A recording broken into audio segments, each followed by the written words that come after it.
Buongiorno a tutti e benvenuti. Oggi è un'edizione speciale del nostro TG per annunciare una notizia bomba. Lo scorso anno 2 giovani pirati sono partiti alla ricerca di firme preziose. Anche quest'anno l'avventura continua e noi possiamo aiutarli. Sapevate che in Italia un bambino maschio su 5.000 nasce con la distrofia di Duchenne-Becker? È una malattia rara che colpisce i muscoli, ma c'è un modo facile per aiutare i ricercatori a scoprire nuove terapie. Basta invertire le prime 2 cifre e donare il 5 per 1000 a Parent Project per la ricerca. Noi ci contiamo perché ogni film vale davvero un tesoro. Arrivederci alla prossima edizione del nostro TG.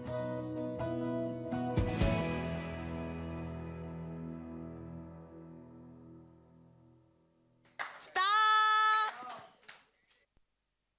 Qui, benvenuti, bentornati. Here we are.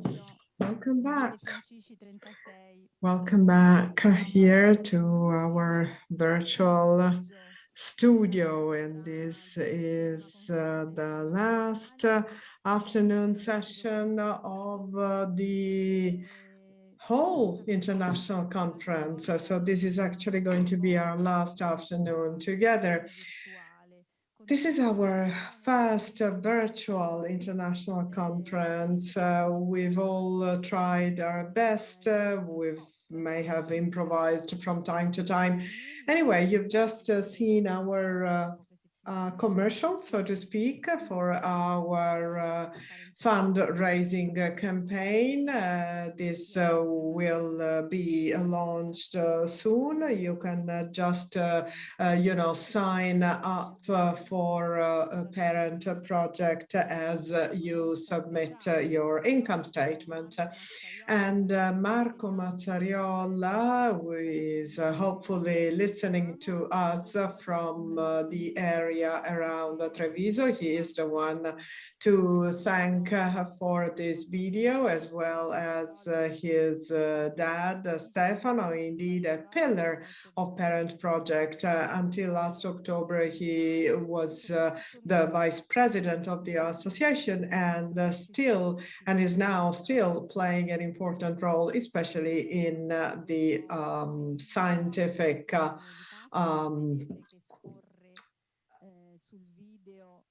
spread of our information. Of course, there is a phone number to be called or an email address to write to for being a part, for actually taking an active part in our Eastern campaign and, for example, buying an Easter egg.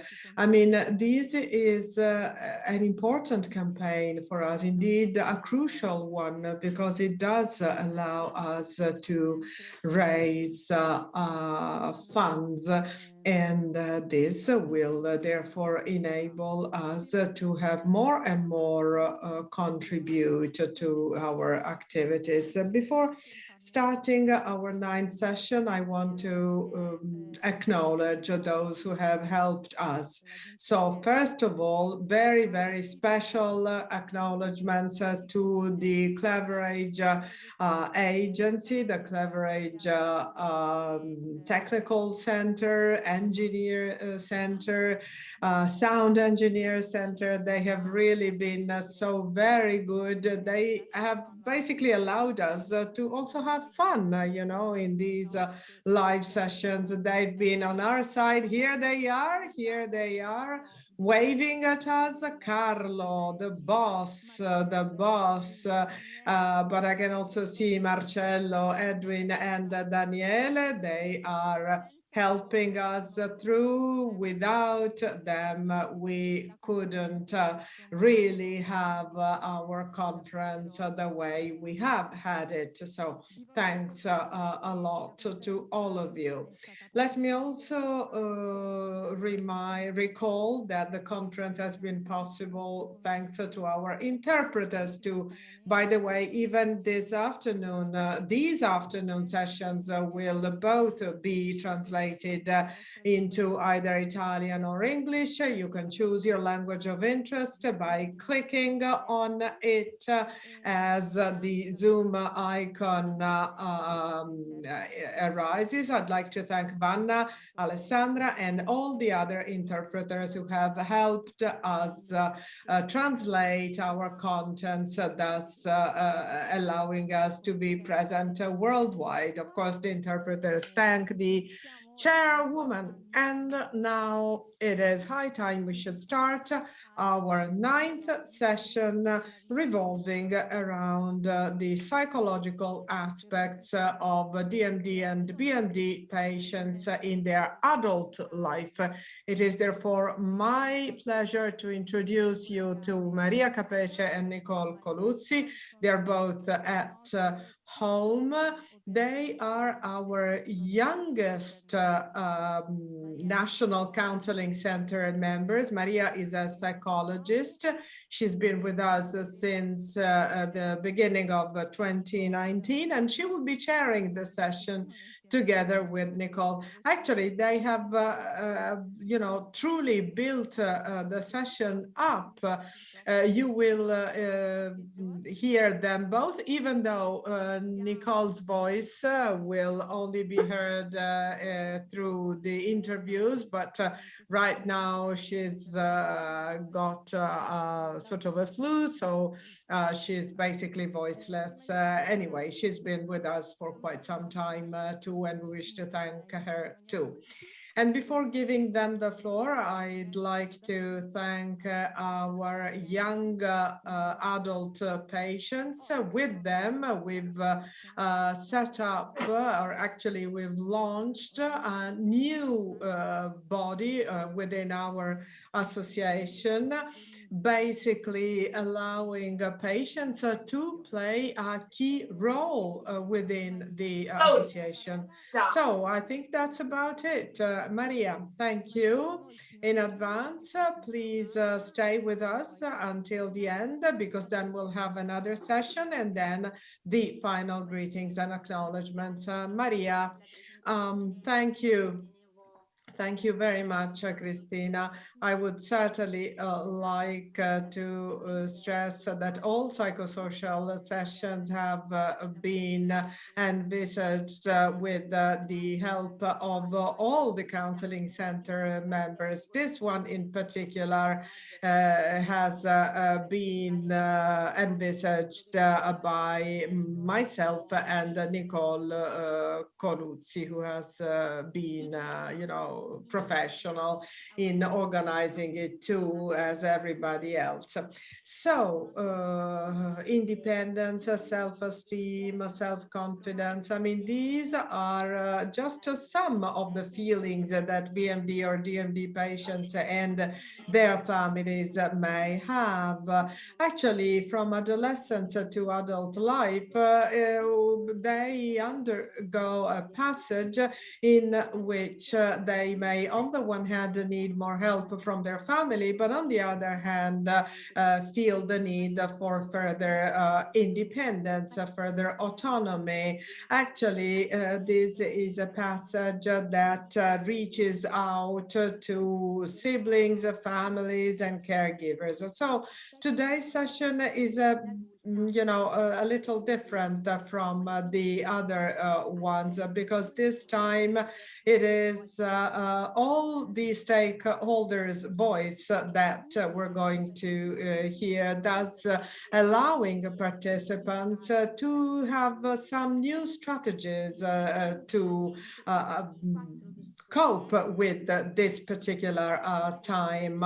So we're going to listen to some parents, Franca in particular, but for the patients, Stefano will be speaking For the siblings, it will be Bianca, Samuela's sister, to take the floor. And then for the clinicians, Professor Pegoraro will be speaking from Padova, northern Italy. So as I said, the passage to the adult life accounts for a key time in several terms, in terms of self-determination, of further awareness, and for new skills to hopefully embrace. But of course, it's a border that may be very hard to be defined and crossed. Families may feel like they want to protect their children, thus somehow limiting their passage on to further autonomy. On the other hand, they should be given more room to be self-standing as much as possible. Hence, the relevance of focusing the person. We need a customized approach, and this is a specific project aimed at achieving full integration within families and within societies. It is incumbent during this passage that the patients should know how, should be given the right tools to know how to become more autonomous through, for example, a home assistant. Maybe they may want to live in a sort of a group home, or they may want to engage in an accessible sport, and so on and so forth. And then there's another topic that is very important, and that is work. So it's something whereby individuals may develop their own identities, both in personal and professional terms. Hence the relevance of the working setting that may help our patients become more autonomous vis-a-vis their families, and also, of course, the societies where they live. So we need a support network to surround the patient, and this is a network that should consider the patient's needs as well as their assets, thus possibly helping them to go towards those activities that may best respond to their needs. And then this is a very delicate time which calls for more sharing with all the professional stakeholders. And again, this is another key element for allowing patients to get freer and freer to come up with their own life project. So we, as the Association Counseling Center, are there to help this process. So now the floor goes to patients and their families. So we start with the video. Salve a tutti, io sono Franca, la mamma di Matteo e Marco. My name is Franca. I am the mother of Matteo and Marco and Franca. The two boys are 25, 23. Marianna is 18. My name is Stefano Tensi. I live in Perugia, and I'm fond of engines.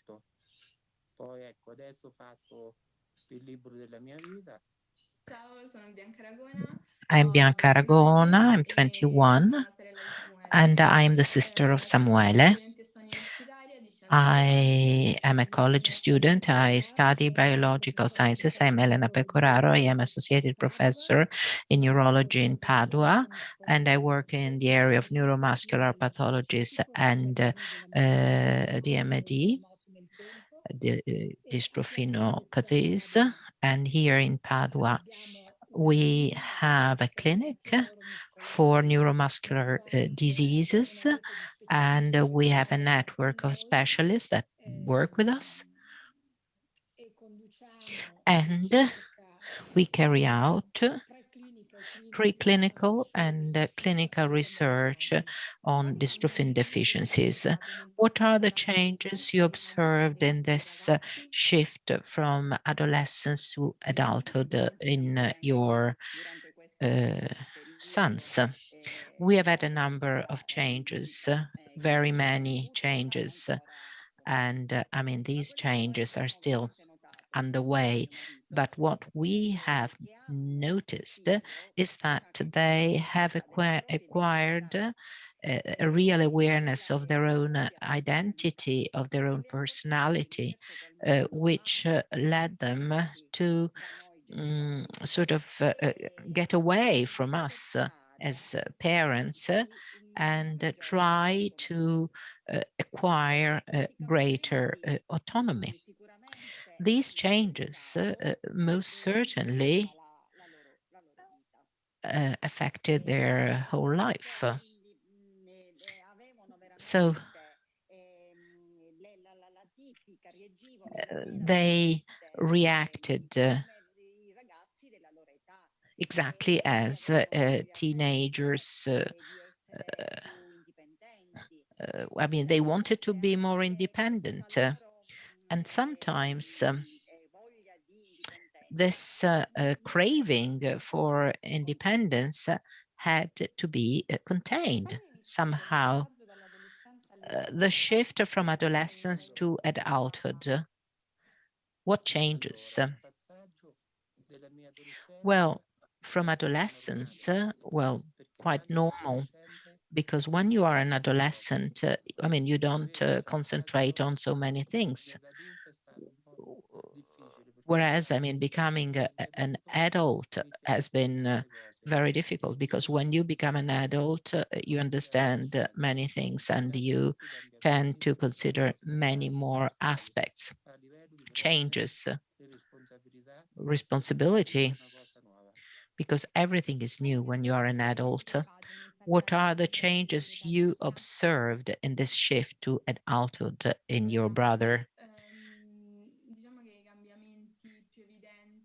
Well, the most obvious changes were the physical ones. Certainly, there were also others in terms of personality, because he grew up, and certainly in the introduction of new machines, such as the one for nocturnal breathing or other devices he uses during the day. So there was a physical degeneration. So for him, it is more difficult to out the activities of daily living. So he always needs someone to help him. What are the changes you observe in this shift from adulthood to, from adolescence to adulthood? I'm not speaking of physical ones. Of course, it is always a critical transition, because the boy or the young man becomes better aware of his own body. He starts having cravings and interests of a different type. And also there is this craving for independence, which is obvious for teenagers. But of course,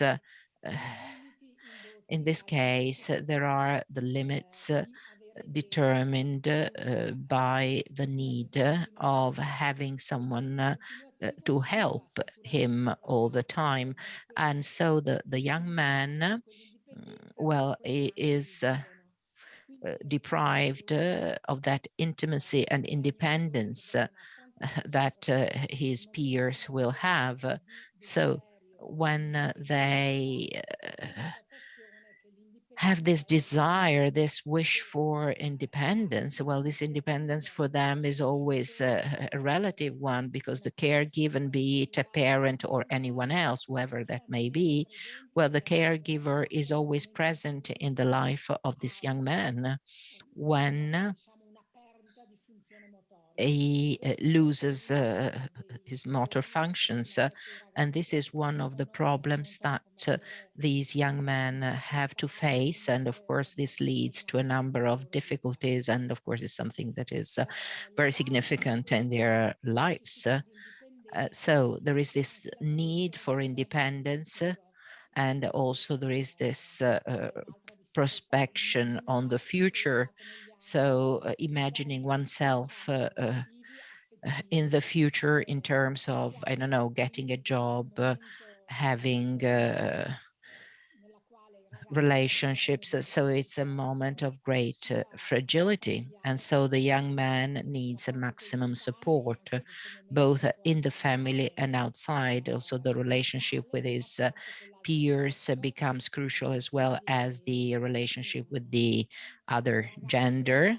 So with girls, there again, they have a need for independence and self-determination, but all that is hindered by their the awareness of themselves, of who they are and how they are. And so that hinders all these developments. And also from the professional viewpoint, this young man, well, must face what all young people have to face. What am I going to do? And they have to make choices. And these choices, of course, are not indefinite, so to speak. I mean, they are determined and limited by their physical potential. These are the obstacles. And this is the essential aspects of this transition from adolescence to an independent adulthood. What are the difficulties your sons may have vis-a-vis the emotional state, the social life, and how did you help them?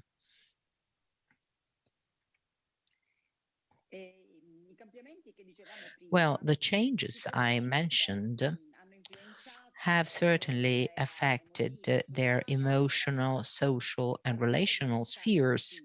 From the emotional viewpoint, we have always tried to work on their self-esteem, always creating an atmosphere of great calm, trying not to be too worried. We try never to show our anxieties. We've always given them autonomy, and we have also accepted their desire for independence. So my two sons had no difficulties at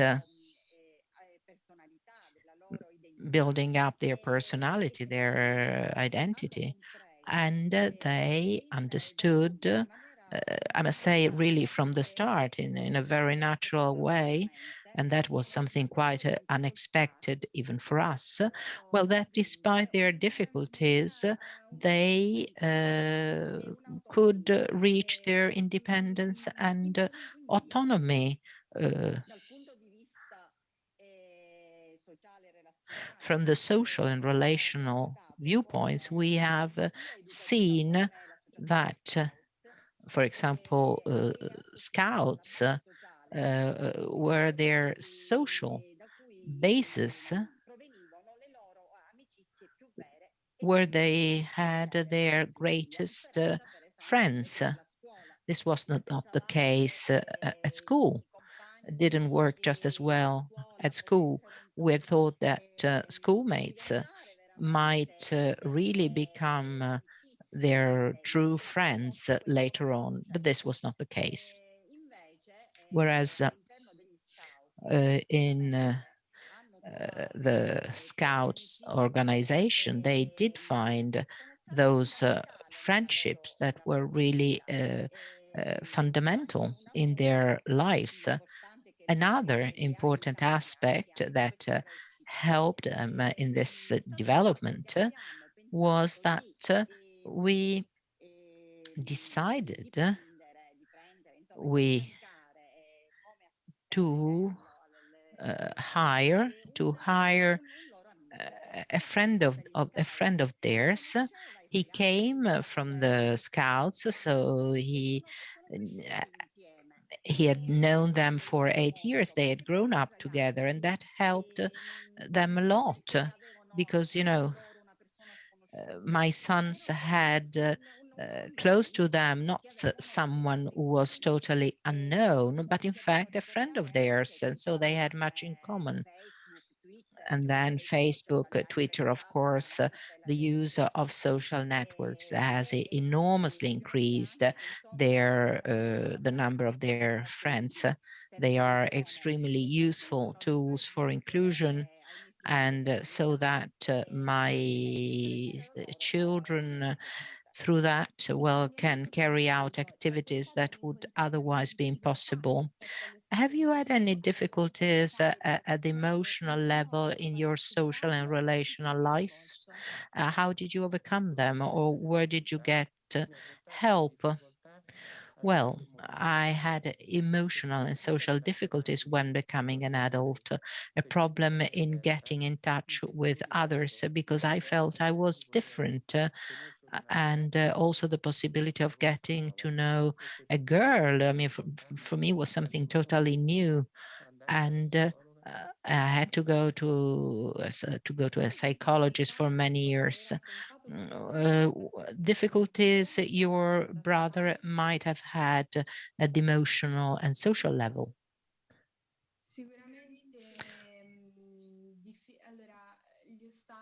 Well, obstacles and difficulties at the social or emotional level, well, certainly the interaction with other people,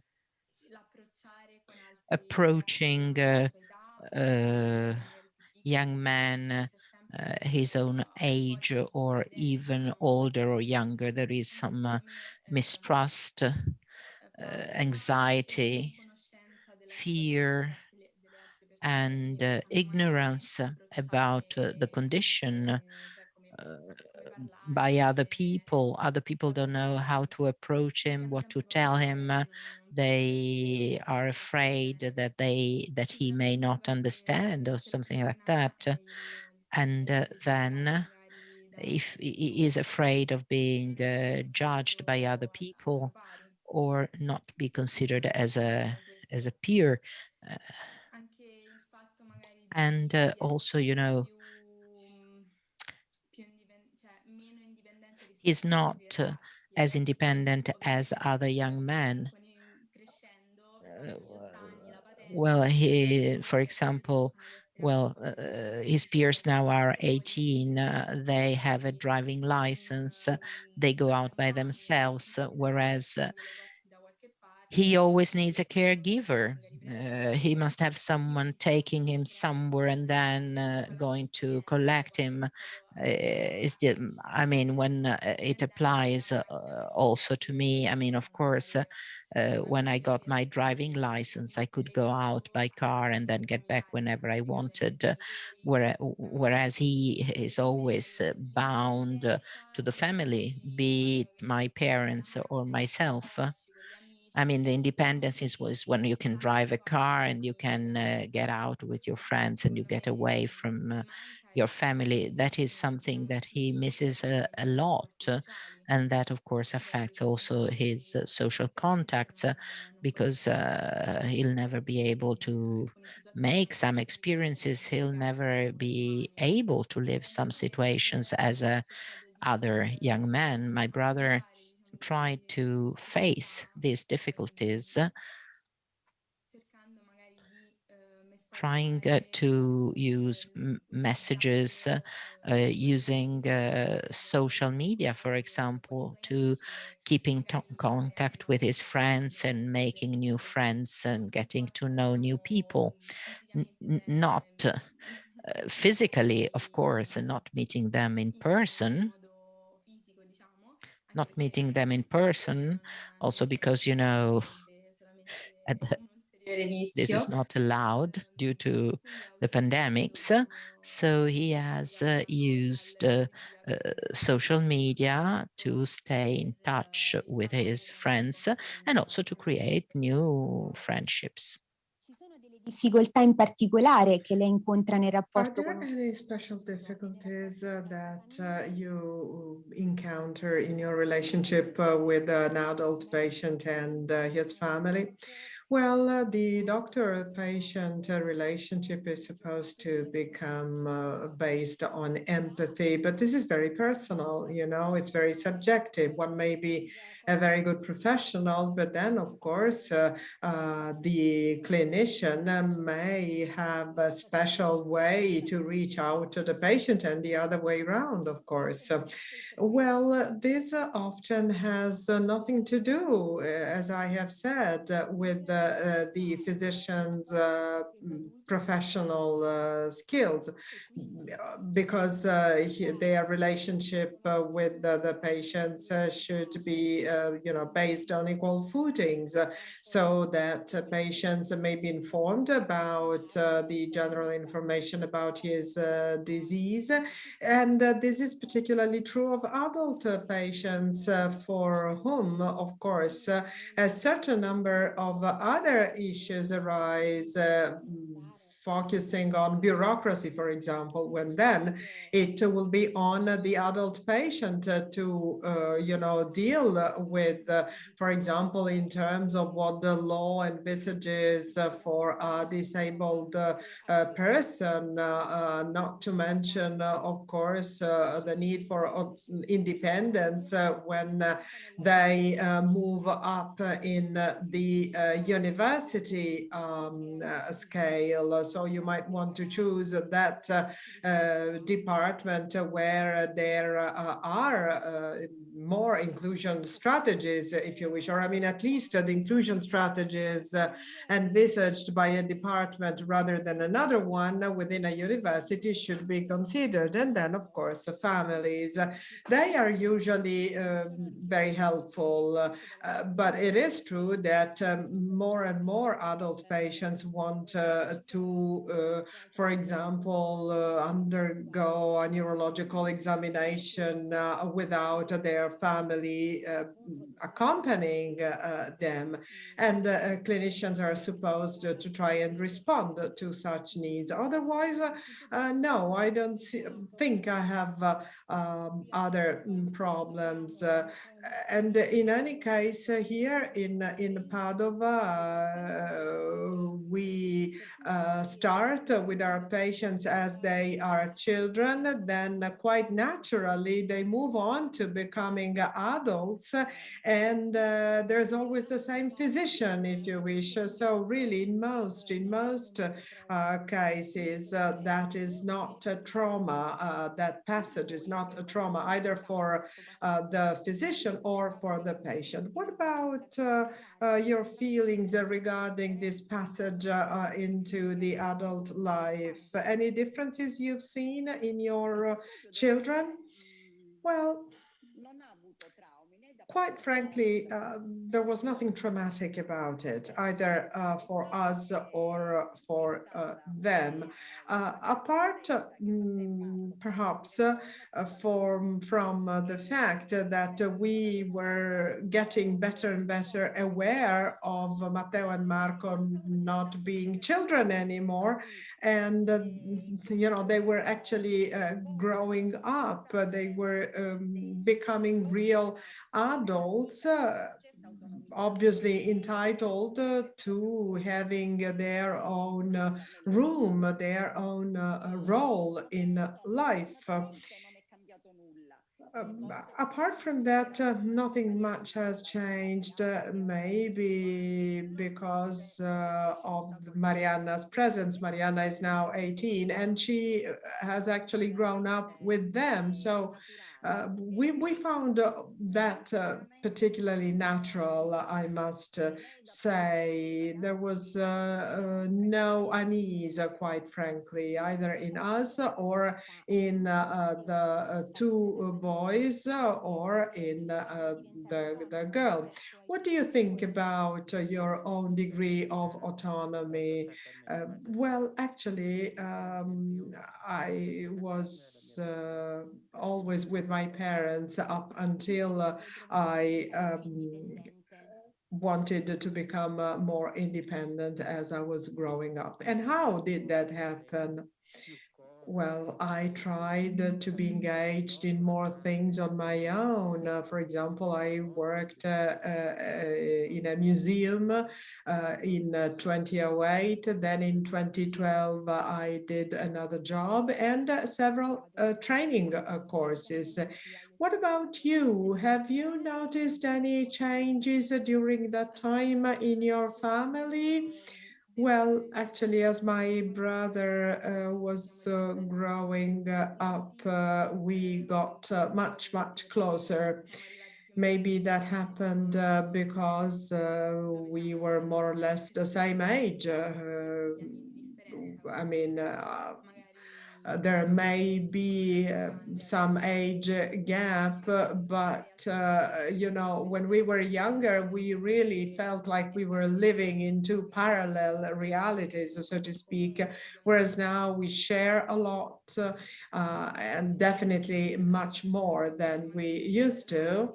We seem like we want to talk about many things, but the passage itself was not very easy, quite frankly. As I was a high school student, I always felt angry, you know. I remember I talked this over with my friends. They could possibly not fully understand how I felt, but they were helpful, for sure. And within the family, well, yes, of course, there have been some changes in our family. My parents at first felt like they were the only ones in charge of my brother, whereas now I am called upon too. So suppose they must go out for some reason. Well, in that case, I feel like I should be there to help my brother, as my parents are not at home. As for our relationship, as I said, we got closer. I personally try to be as close as I can on a daily basis, being on his side if he has some problems or maybe if he wants some advice. What do you think is the most difficult aspect of this particular time for patients and their families? Well, I'll go back to what I said before. For patients, it all orbits around the need for independence. And of course, the family, they are supposed to understand this need, and they are supposed to try and respond to it.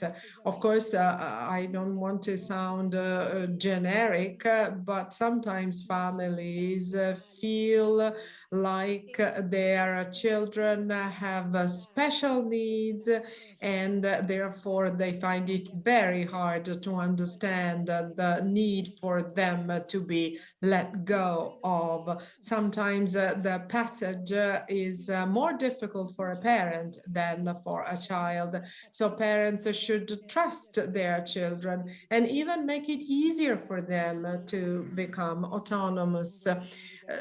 So you think your children have become independent, right? And how did you as parents try to help this process? Well, today I actually think Matteo and Marco are both independent. Thanks to a life project that did not come up like that, you know, all of a sudden. I mean, as they turned 18, they wanted to be more independent, and that was it. Not quite. Actually, we we feel like that project has been completed in a very natural way, you know. Since they started with their needs of independence, you know, they wanted to go out with their friends or with the scout people. So that was the time when it all began. And it was a process, you know, a gradual one that then ended up into an actual project. And by the way, as for us, we have never considered them as being different or particularly vulnerable. We've always tried to get them out, you know, of a glass bowl. We wanted them to live their daily life as such, possibly improving it.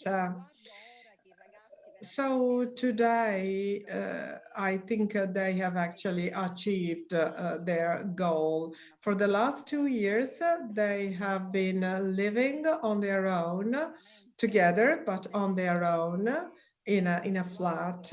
And that was really the achievement of a very important goal.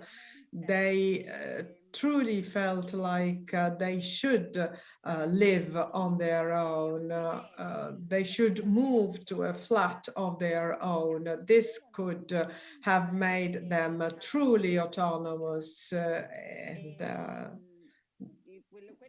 that's how it is, actually. Regarding our own perspective, well, we've really tried to trust them, to trust both Matteo and Marco. But we've also tried to trust their friends, their caregivers. In social terms, once you left school, did you make new friends? Did you keep the old friends? Well, no, actually, we just lost sight of each other because some went to the university, and I was just at home, you know, all alone at home with my own disease. But then, thanks to a friend who's like a brother to me, he's always been on my side. So we tried to change all of this.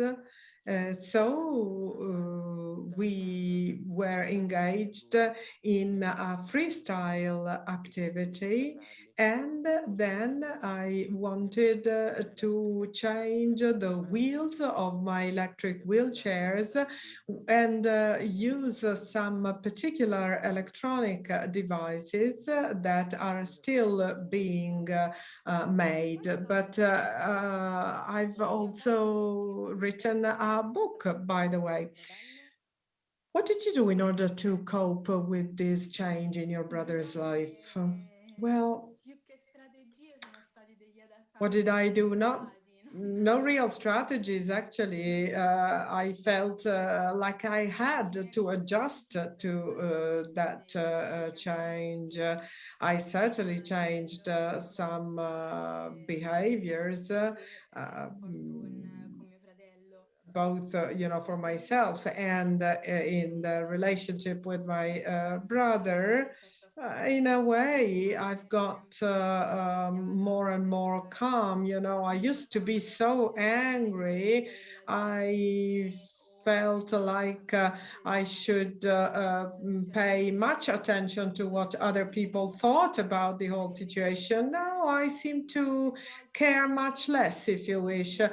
You want to be my friend? Well, then you'll have to understand my ups and downs. And if I talk to you about my brother or about my family, well, you stick with it, but I'm actually trying to be surrounded by people who can accept me the way I am, because it's true. I mean, the situation that we're talking about changes you for ever.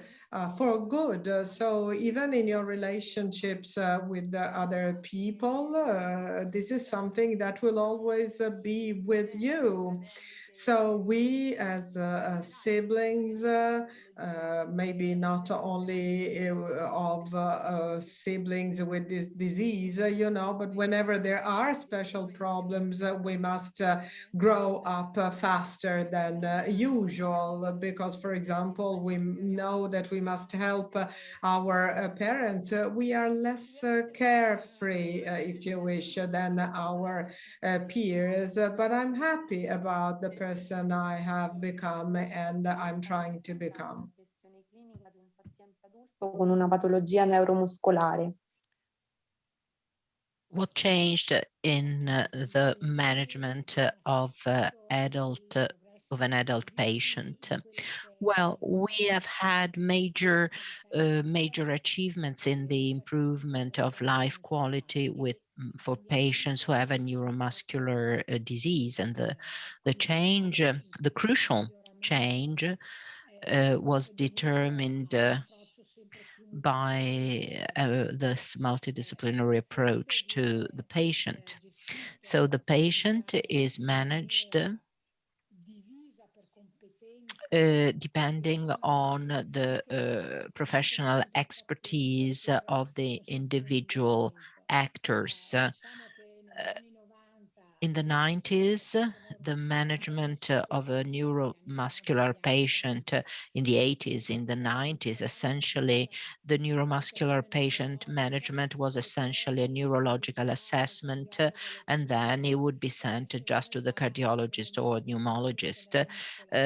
Today, the problems of a DMD patient are recognized in all its multifaceted aspects. So there is really a support network, and so that the patient is considered with all his needs in a very uniform way. In my opinion, this was the most important transition and multidisciplinary and harmonious management where the patient receives answer to his questions and his problems are acknowledged.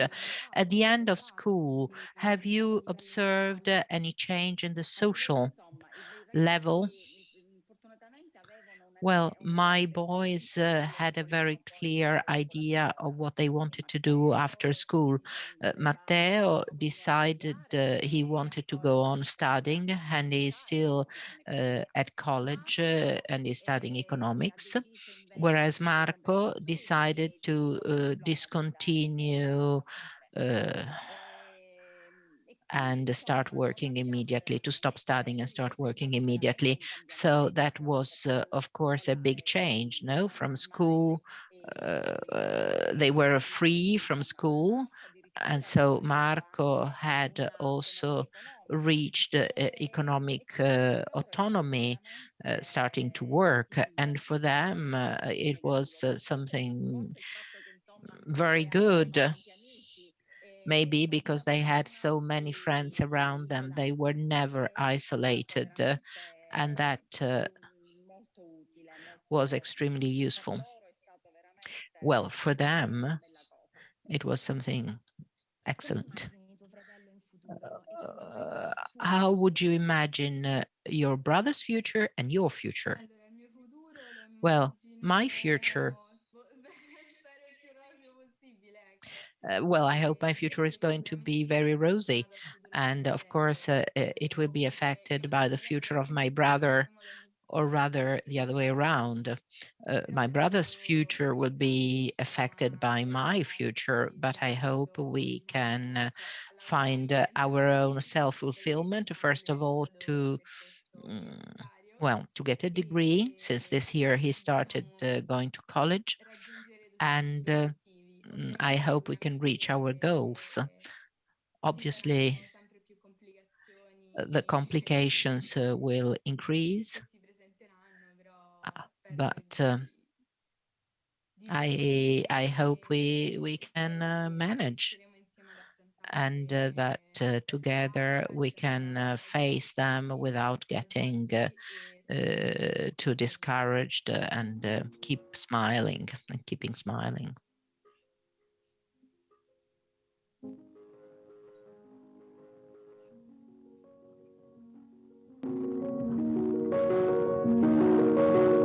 Questa passione è nata. Well, this passion started thanks to a friend of mine that was a driver in Formula 2, and then cars and motorbikes.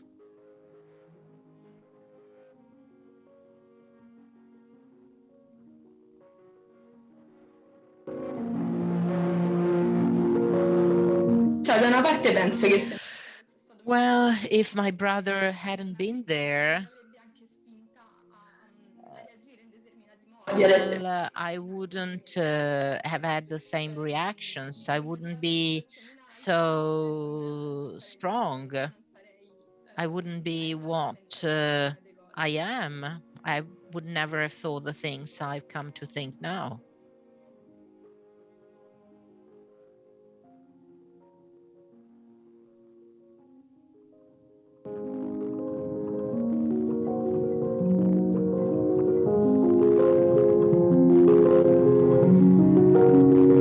Siamo veramente orgogliosi e contenti. We are really proud. We are really glad to be members of this large family. Thank you.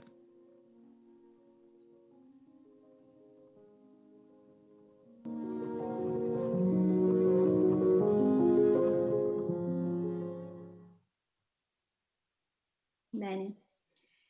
Abbiamo voluto con Well, queste interviste dare with these interviews, we really wanted to give our patients, families, and physicians a voice, because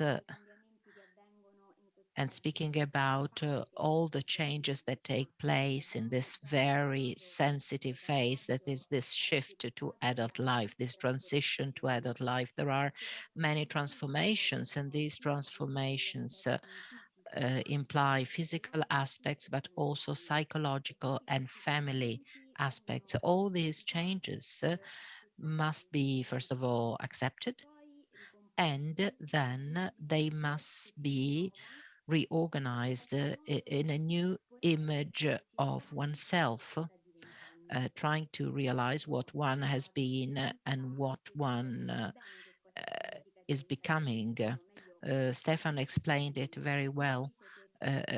He said it was more difficult than entering adolescence, because being an adult, you start understanding a number of things. So your awareness increases, physical limits, one's own identity, one's own resources. And this awareness, as Dr. Pecoraro told us, is accompanied by this wish for independence, that of course clashes against the limits of having the necessity of having a caregiver next to you. So autonomy and independence are sometimes difficult to achieve. DMD or BMD boys always speak about a clash, I mean, between this desire and the impossibility. They want to be independent from their family. They feel that living in their family is a sort of constriction, not just help and support. And parents tend to be hyper protective. And so it is sort of difficult to find the proper balance between protection and autonomy. Of course, the progression of the disease can limit the young man with DMD or BMD. It is also true that the family and social environment can either facilitate or hinder the development process. Franca, the mother of Matteo and Marco, says something that is quite important. I want to quote her. We have never considered our boys as fragile or different. We have always tried to give them autonomy, some areas of autonomy, experimenting, and we have also accepted their wish for independence. Independence and autonomy are two key words of this session, and they are mentioned again and again in the interviews. Why is that so? Because becoming an adult means getting away from your family, and becoming autonomous. And we sometimes, in these cases, we tend to concentrate only on physical limitations, but the testimonies of Franca and Stefano will show us that that is not the case, and that it's up to the parents and all the caregivers who help the young man, well, imagining and also implementing a number of resources so that this objective can be reached. Exactly. What do we mean by autonomy for a DMD or a BMD young man? Not simply acquiring some skills or being able to do everything on your own, but rather accepting oneself as an adult. So in a way, integrating one's own skills with those of the other. Stefano told us, for example, that for him that was getting a job, having some vocational training. So reaching the adult situation is essentially the possibility of having a job, an activity, acquiring a role in society, and living in an independent way, of course, using all the tools that are necessary, home care, maintaining peer relations, relationship as they can happen at school or also in other situations, but also in the on the job, because that could be also the basis for adult socialization. And then during this session, well, we want to stress that disability doesn't only concern the person who is affected by that disability, but the whole family. And that is an element that is sometimes disregarded. The role of siblings sometimes is ignored. The sister or the brother of a person with disability. So with this interview, we also wanted to hear a different viewpoint, the viewpoint of a sister. Growing up with a brother or a sister who is disabled, well, initially during adolescence, there is this feeling of anger, but then she explained what are the mechanisms that can be triggered in the family. Sometimes you may consider yourself sort of marginal because parents, of course, are more concentrated on the son that is more in need of care and attention, or you may feel the difficulty at sharing your feelings, both within the family, because there is a feeling of guilt or shame, but also in a peer group, because you feel that the other people cannot truly understand your situation, the responsibility you feel vis-a-vis the brother and the family.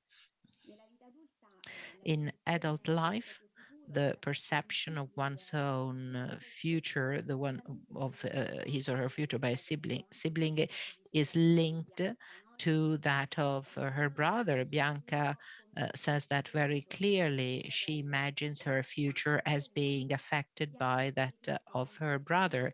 But Bianca makes us also identify another very important issue. I mean, being a sibling of a person with disability does not well, is not necessarily a disadvantage for one's own development, but thanks to this link that is, of course, tiring and requires a lot of commitment, but still it enables to activate a number of resources that are even unexpected. So being a sibling forces you to face other challenges. But if you overcome those challenges, the person, the sibling, has the possibility of developing a number of resources that will turn the person into a more competent person, able to face life's challenges. So what really matters is having a supportive context. And then I wish to add once again the need and importance of a management of care that is of a multidisciplinary type, having contacts with the family and with the young man for a comprehensive intervention. This multidisciplinary approach has been detailed by Professor Pecoraro, and is one of the greatest achievements in the management of neuromuscular patients, because there is truly a network of support integrating a number of skills and professionals to organize the whole life of the patient, not just the physical pathology, but the impact it has on all other aspects. And I mean, to consider the person in a holistic way. Thank you for your attention. Iniziare con le domande, se ce So ne I think sono. we can now start with our Q&A session. Have we got any questions or comments? Maria, dovrebbe esserci una domanda di Andrea. Forse Andrea, I understand Andrea has asked a question that you may want to read out from the chat, unless we ask Andrea to take the floor. Well, actually, Andrea Torre, a question to Mrs. Franca. How many caregivers are necessary for your children to live on their own? How many assistants? Well, of course, they live on their own, they are autonomous, but of course, there's always someone, actually more than one person, but three of them who take care of them. Andrea would also like to know more about the organization of such a caregiving, of such assistance. Okay, what happens is that when Marco had a job, now, of course, this is no longer the case due to COVID-19 restrictions. Marco is no longer going to work, so both of them are at home. So in the morning around 9, woman goes to see them and helps them get dressed, have breakfast, and so on and so forth. Then I finish my work and therefore go to see them for lunch.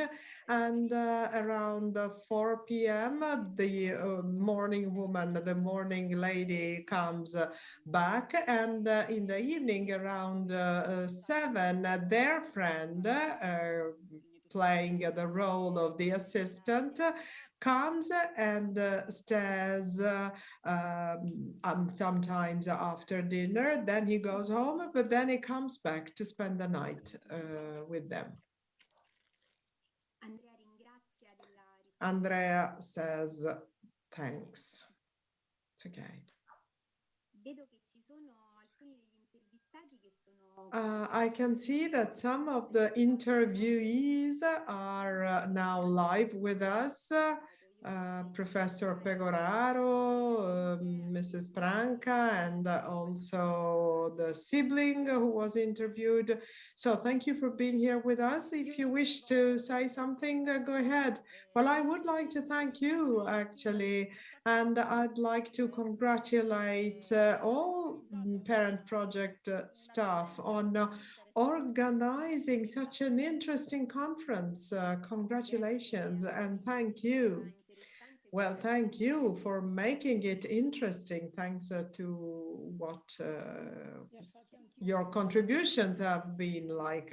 Well, I would like to also thank you. Of course, we all miss the conference in presence, but you've been so good at replacing it well enough, I believe. Hopefully next year the situation will be better and we'll meet again Tutte le in battute, quindi io vi Rome. ringrazio. Bianca. Well, they have said it Vi all, ringrazio so anch'io there's nothing else I could add e to niente, that, and therefore thank grazie non you. solo a voi, anche a Thank you. I'd tutto il like to Parion thank Project, you insomma as well anche as le all the staff altre ragazze, from le altre Parent Project, psicologhe, assistenti sociali psychologists, del centro social ascolto, workers, the che counseling sono state center in comunque particular. abbastanza fondamentali in questo They periodo. have played quite a crucial role in this period, I must say. Thank you, Bianca, for what you've said. Your contribution has truly been precious. Franca, would you like to say something? No, sorry. No, actually, it's me. I just wanted to say thanks to you all, of course, but in particular, I'd like to thank Professor Pegoraro. She is a speaker basically covering all possible topics with us.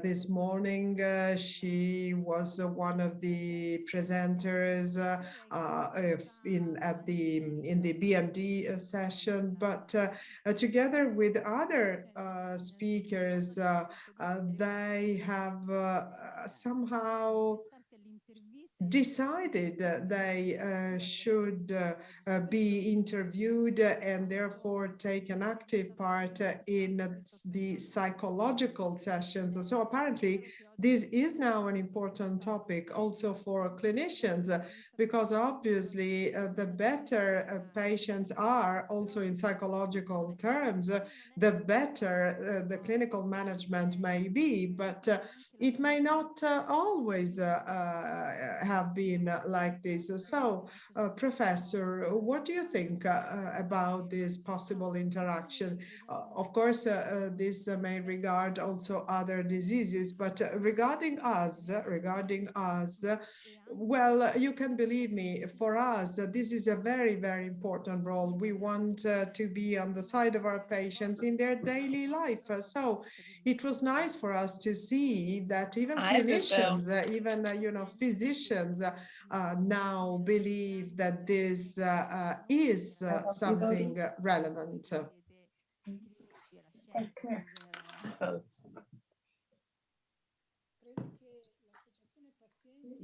Well, I think that the patient association plays a key role. I must say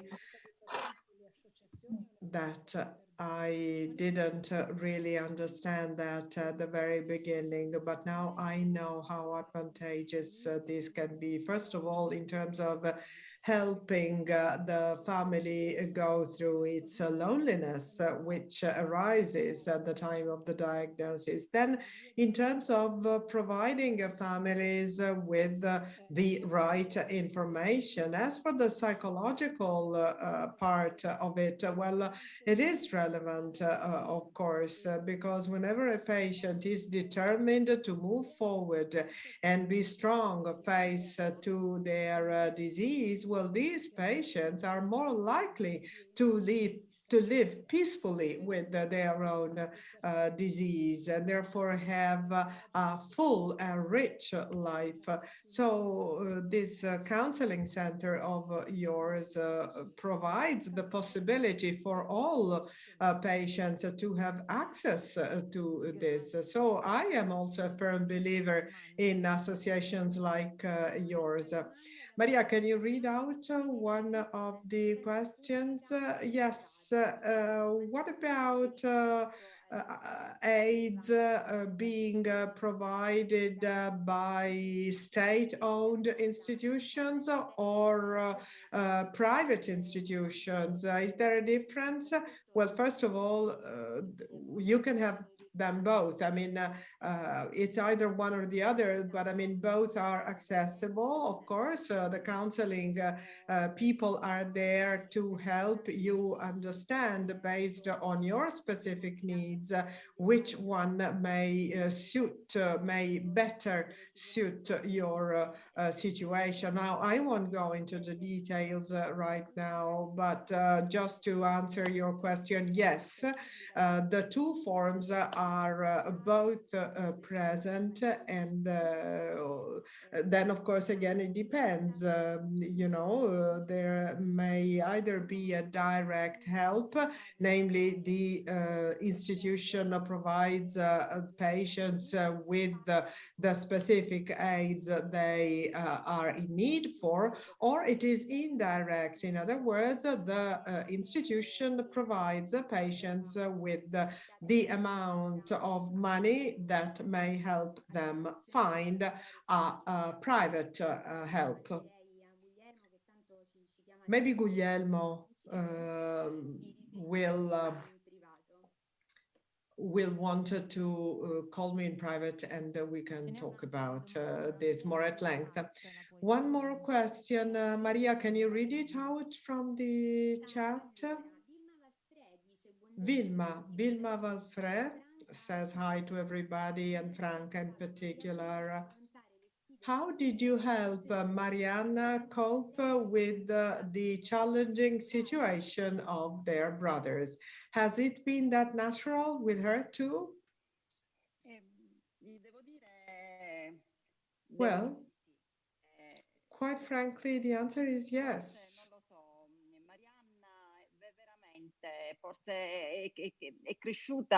You know, Marianna has grown up with her brothers. She has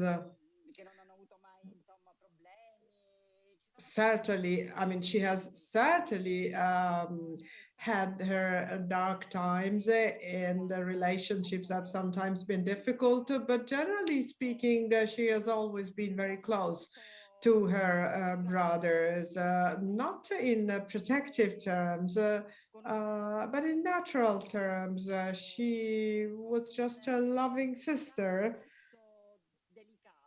And she was very cautious. She's always been very cautious with them. So, of course, we were there to help her. I don't know, maybe she was just looking at us and tried and do what we were doing. Maybe that was why.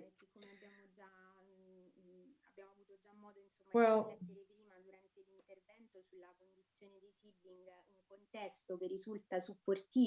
actually, whenever there is a support that the sibling feels around him or her from the family, well, this can only make it easier for the sibling to go through this challenging time. The situation may be traumatic, but siblings don't have to live through it in a traumatic way, because after all, processing that situation in one's mind may always be possible, thus allowing siblings not to be overwhelmed by the situation, however difficult this might be. So it's not impossible, in other words. I'd like to add something, if I may. I have sometimes seen my daughter, Marianna, consider her brothers as an example. So sometimes she has, she mimicked her brothers when her brothers attended the scouts meetings. She was not very happy about it. She didn't know how to take it, but then she wanted to go too. And this is surprising to me because really her brothers are like an example for her, like a model. And this is beautiful to me. I mean, it makes me very happy. I just wanted to share it with you. Posso raccontare un episodio? If you don't mind, I'd like to tell you about an episode that regards Franca and her sons. They are also an example for me, I might add.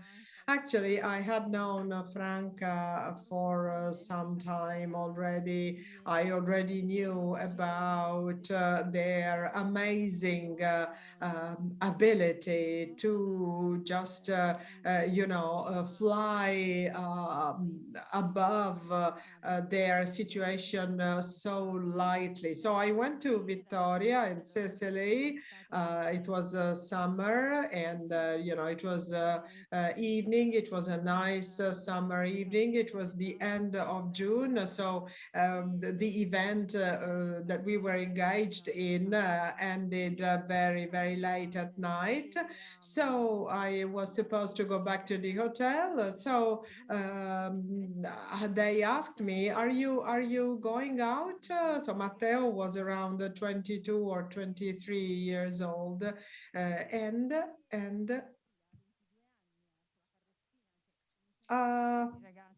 so, and I said, yes, actually, I'm going out. Well, Stefano had already gone away.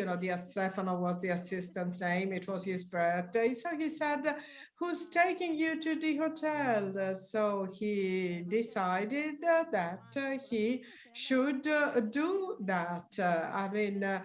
There were no friends. It was very late, but he decided that he should actually join his friends, downtown. I wondered, how will he be back home? And Luca said, somebody will then take him back. No problem. I was shocked, really. Sì, ma super positivamente, no? Quindi è interessante anche questo It's aspetto also fantastic to have this network of friendship and also the spontaneity of the way in which this network behaves with your children. I was the only one who was surprised, whereas everybody else was very relaxed. They are waiting for him in the square. Well, initially, I was always concerned. They answer back, we are all set. We are all set. Don't worry, mom. So that is something I miss, because now I feel useless. I feel useless in this case, because they are so well organized, very autonomously. Let's hope things will go on this way. What can I say?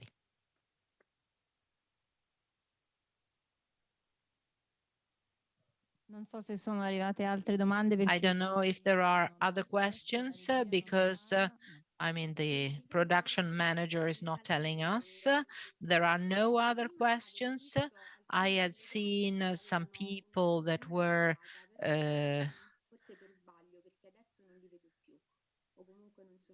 that had a hand waving.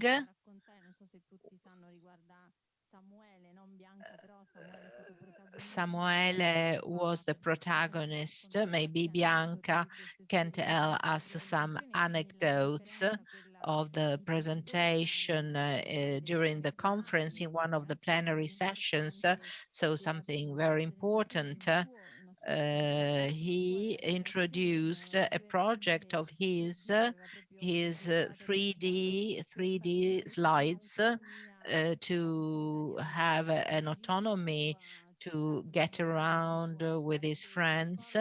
Have you got any memory of that, or the way in which all these structures were used?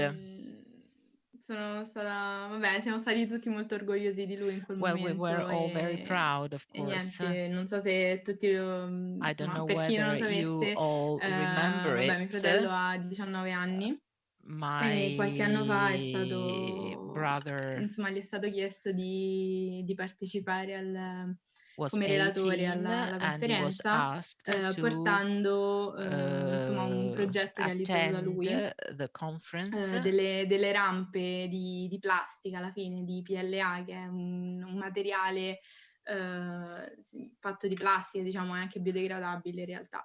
Ramps made out of Praticamente le ha biodegradable realizzate con material, la stampante 3D, and he had facendo made insomma them with un a 3D progetto a volte printer, anche aiutato da mio and he padre, was insomma. also helped by my father to Le make ha these interamente ramps, stampate lui and then they were printed in insomma le ha 3D, portate alla conferenza. and Questo they perché were brought diciamo over che noi abitiamo ad because Aprilia, in una we città live che a in volte non è Aprilia, a proprio, city that non va incontro alle is not very esigenze helpful di chi sta in vis-a-vis carrozzina, ma a people who volte neanche need dei a passeggini per i chair, bambini. but sometimes not Dato even che for alcuni those who marciapiedi are diciamo sono pushing a un pram, po' because pavements non sono proprio adeguati are sort of run down. They're not per le carrozzine, insomma ideal, anche a volte delle certainly, discese for chairs. o perché There magari are si parcheggiano slopes, or davanti dei else there are maleducati, oppure cars perché non ci parking sono, on the insomma è un po' pavement, difficile and it anche is muoversi all'interno della difficult città. also A volte to anche move invece perché i commercianti oppure le in the pizzerie, i ristoranti city, or also non hanno la because pedana, oppure davanti all'entrata hanno dei restaurants or gradini, quindi coffee shops non è don't have possibile ramps. They have entrare steps in all'interno. front of the E entrance, and so it is impossible quindi for someone with a ha chair, avuto with a quest'idea wheelchair, to go per in. rendersi diciamo And più so he had this idea so that he indipendente could anche be quando esce con gli more amici. independent also when E he niente, siamo goes out stati with friends. veramente molto And orgogliosi di we were, of di course, lui e poi extremely vabbè, proud of ha him. iniziato da And then, quest'anno, as from this l'università, year, he has ingegneria started the industriale, university, quindi diciamo industrial che vuole engineering. continuare su quel So he percorso. wants to continue, let's say, on that idea. And Bianca, can you answer the question that Wilma asked Franca? She asked how the sister has faced the difficulties that the brothers had. I mean, in the interview, of course, you answered the same question, but maybe you can say something more if you feel like it. Sì,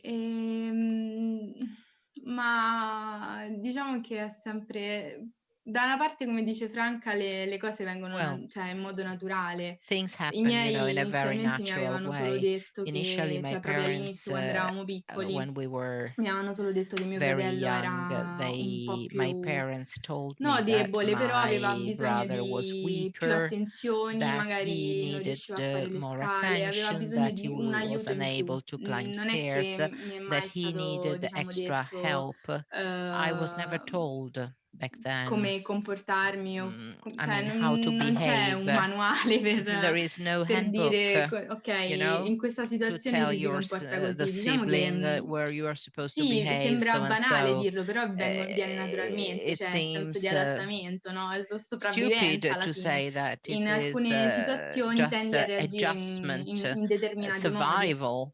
In some situations, you tend to react in Sicuramente a given obvious way. influenzano anche Certainly, i genitori, il parents rapporto che si ha con il play a fratello, però role in the type of cioè relationship you have with your brother.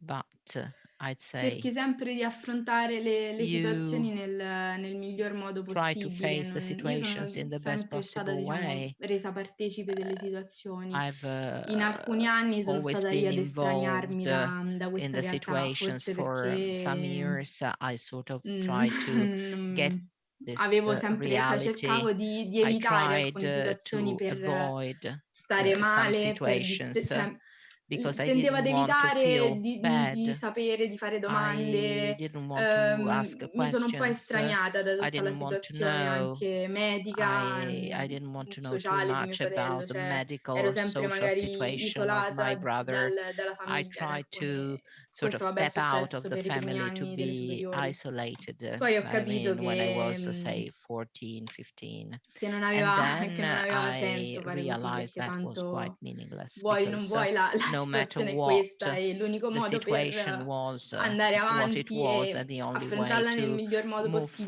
forward was to accettarla face e it in the best in possible qualche way, modo, accepting it, and one way or the other. non so, vabbè, come... tutti i giorni in pianterello se non siamo contenti. Well, you know, some tears. Niente, il fatto di accettare la situazione e di dire ok, allora ci sono queste problematiche, l'unico accepting modo the per andare situation, avanti these è are the problems. affrontarle The e only way diciamo is che come per to terms with affrontarle them. And if you bisogna want to come affrontarle to al terms meglio with perché them, you altrimenti se must no try and do that no, vabbè, mi sono un po' improvvisata, scusate. as Diciamo che ci hai raccontato che in un periodo well as you possibly can. There was a time that, of course, was a special time for you as well, because you were a teenager yourself. So you wanted to concentrate on yourself and so face your own challenges and problems. And then once you have got over those, you got closer to your brother's situation, maybe also feeling stronger, because at times, you know, it's important to concentrate on oneself before you can concentrate on the others to face difficulties together. I think that is the case. Thank you. We are waiting for Stefano, and he is the patient who was interviewed. We hope he can come.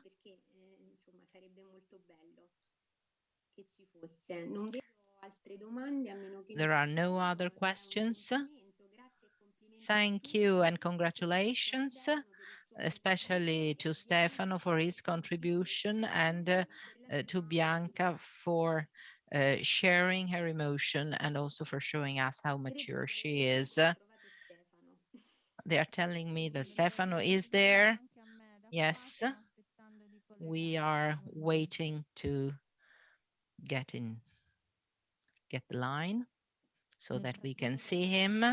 In a few minutes, we start next session.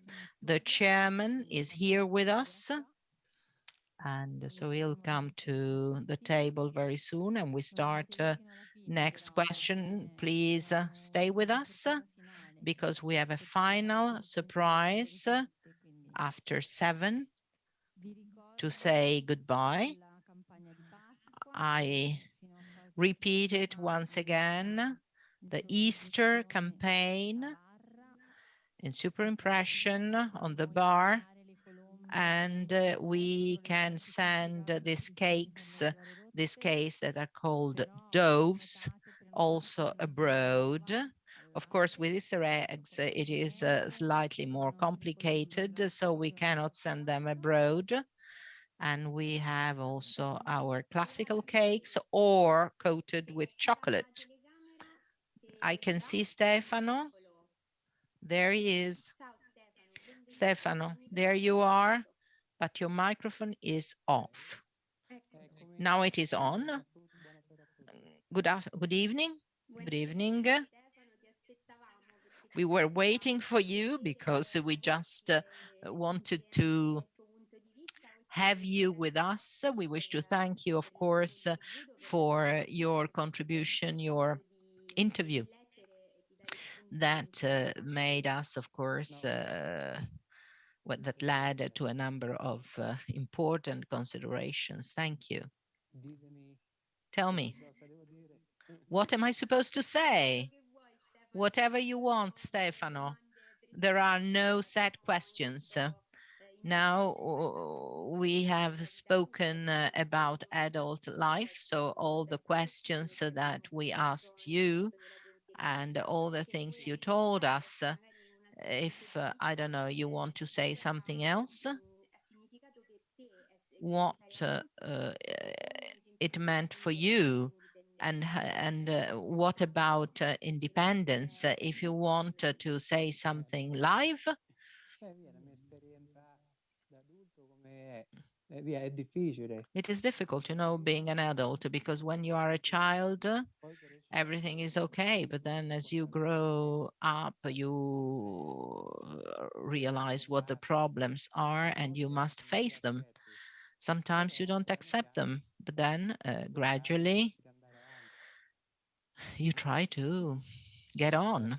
That's it.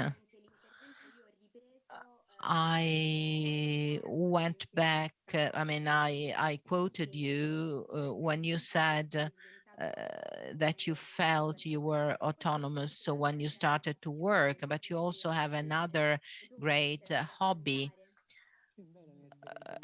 engines, or rather cars and motorbikes. I went to Bologna and I met the two champions, the two freestyle champions. And so there a friendship started and we are still in touch. I went to the MotoGP together and we have spent a day together. Great, that was great. And I also had other experiences. I met Valentino Rossi, my idol, my preferred, Max Biaggi as well. But, you know, Valentino Rossi is always number one. Okay, thank you, Stefano. Thank you for your participation. And I wish to thank all of you on behalf of my colleagues as well. Thank you for your willingness to participate, your enthusiasm, and also for giving this essential contribution. Thank you very much indeed. And now we close this session. Grazie Stefano. Siamo in perfetto orario. Thank you, Stefano. We are running in a perfect time schedule. So once again, our fundraising campaign when submitting one's income statement. Let me thank Professor Pegoraro, Franca, Bianca, all the people who have asked questions. And now we are going to start our session on lungs and heart, the heart.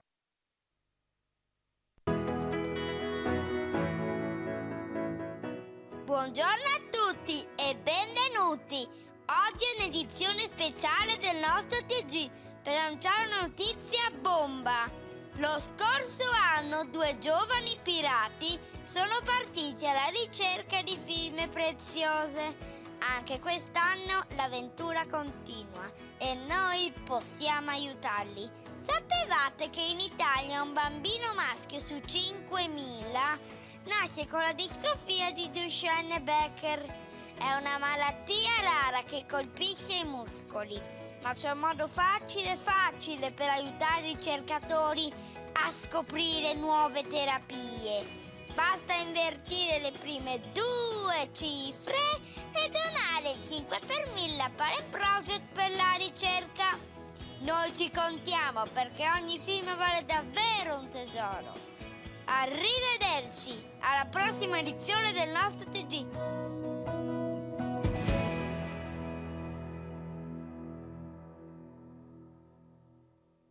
Stop!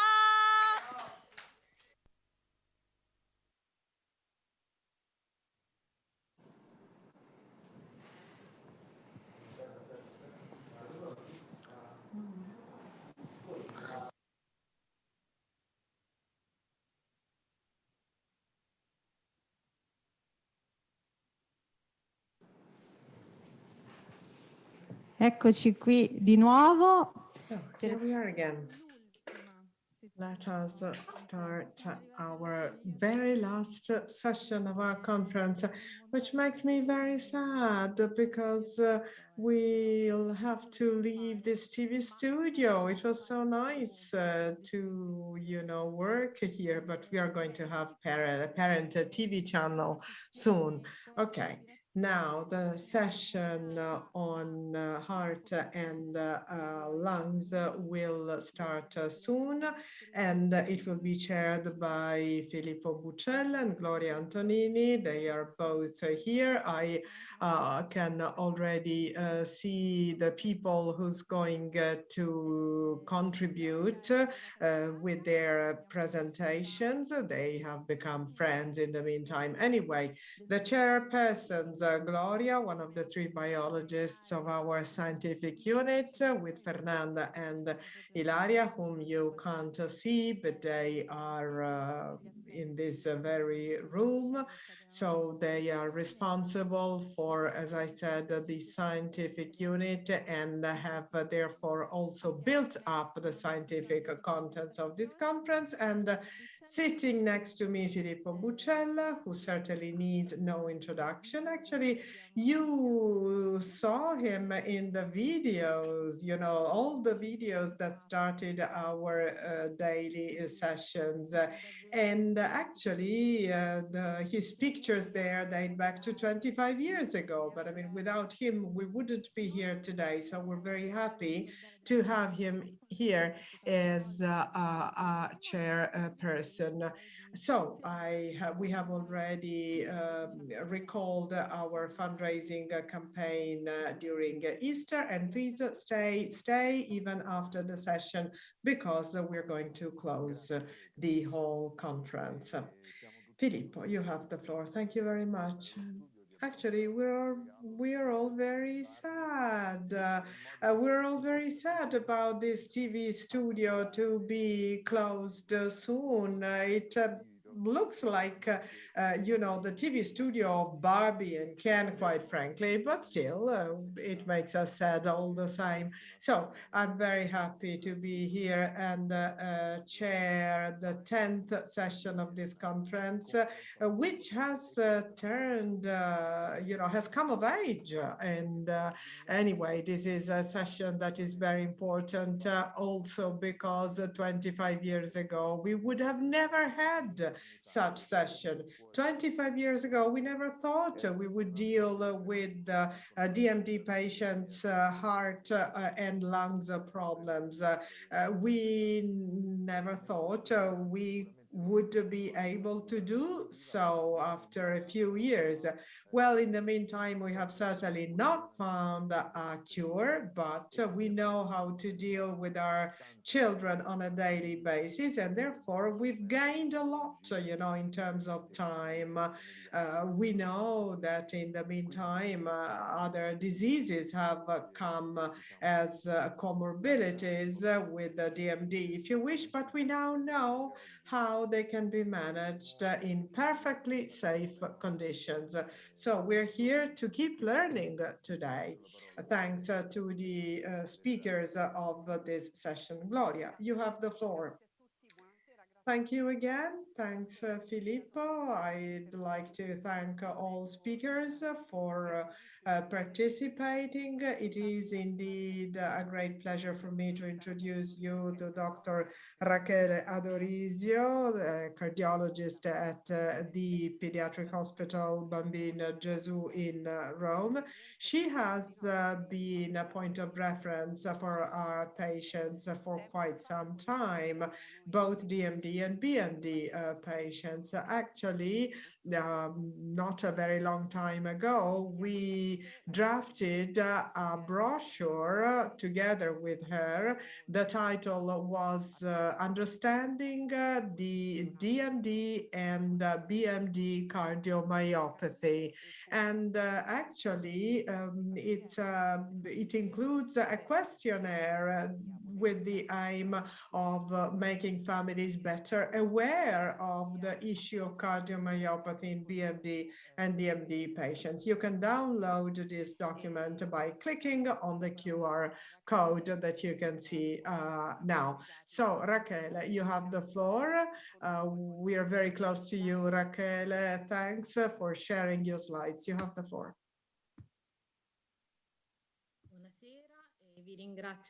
Good evening, and thank you for this invitation, because we have also well, I consider myself as a friend of yours and of the patients. So I'm very glad I can share all the progress that we have been making in understanding this condition.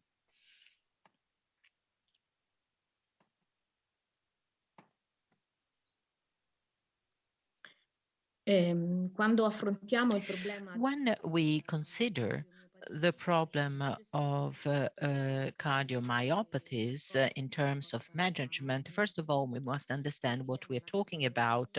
First of all, we define cardiomyopathy as a failure of the heart muscle, especially on the left side heart. Sorry, there is a problem with the sound. So it is defined as hypokinetic. No, I'm sorry, but the sound freezes and can be the first form of the disease, especially in DMD. It is essentially characterized by a progressive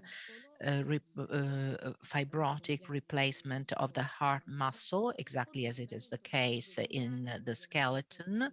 And with this development, no. Sorry, there is a sound problem.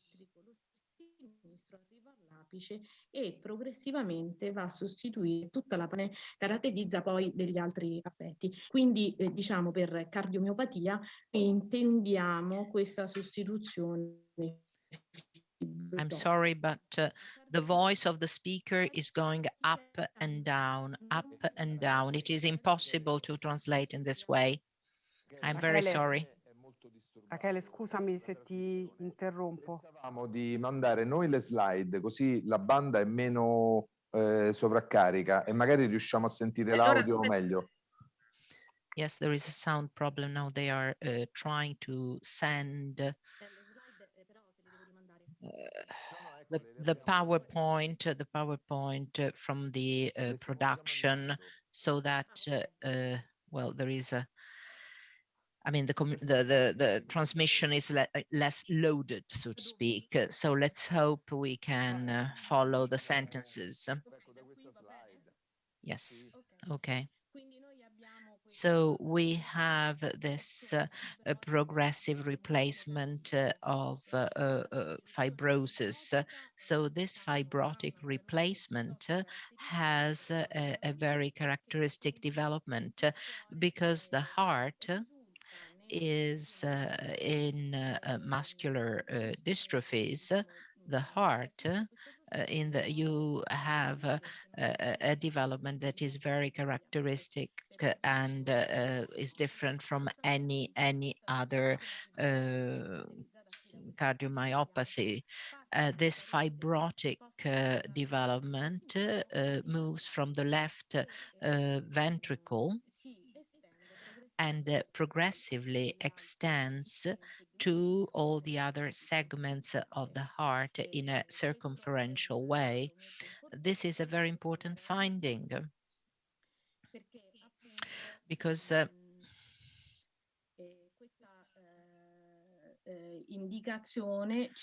this indication enables. Possiamo riprovare con le slide? Possiamo riprovare con le mie slide? Prego.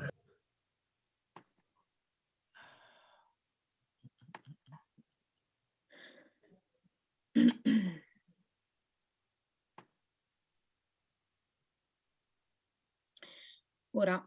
Non le vediamo noi. Le vedete? No.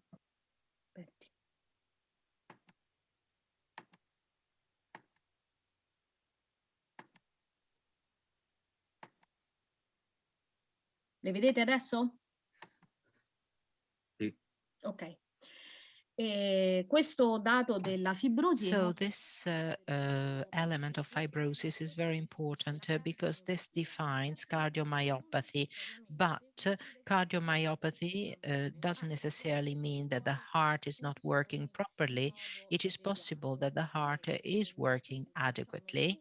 And so we have two different definitions that we must take into account, especially when we want to assess the new therapies. And we have cardiomyopathy and degree of ventricle failure or heart failure.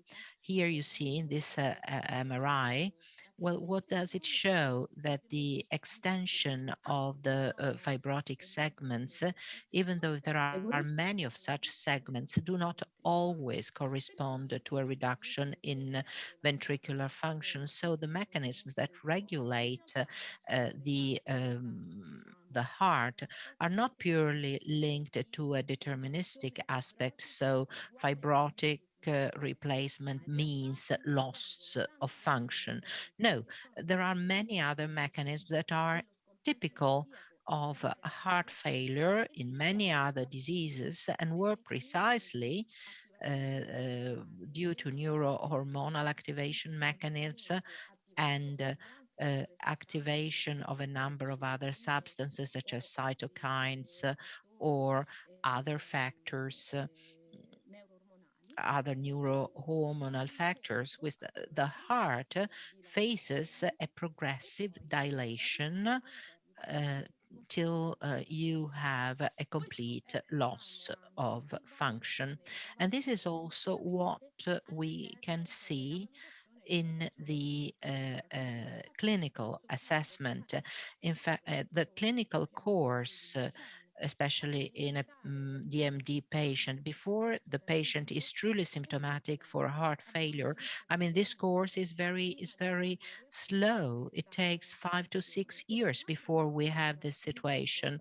And another typical element is that this trend is different between DMD and BMD or other similar pathologies, because the cardiovascular survival does not correspond to the course. Here you see survival out of 500 patients analyzed. BMD, precisely because you can get replacement therapy, BMD has a 100% survival, whereas DMD has a mortality risk that is 5 to 6 times higher.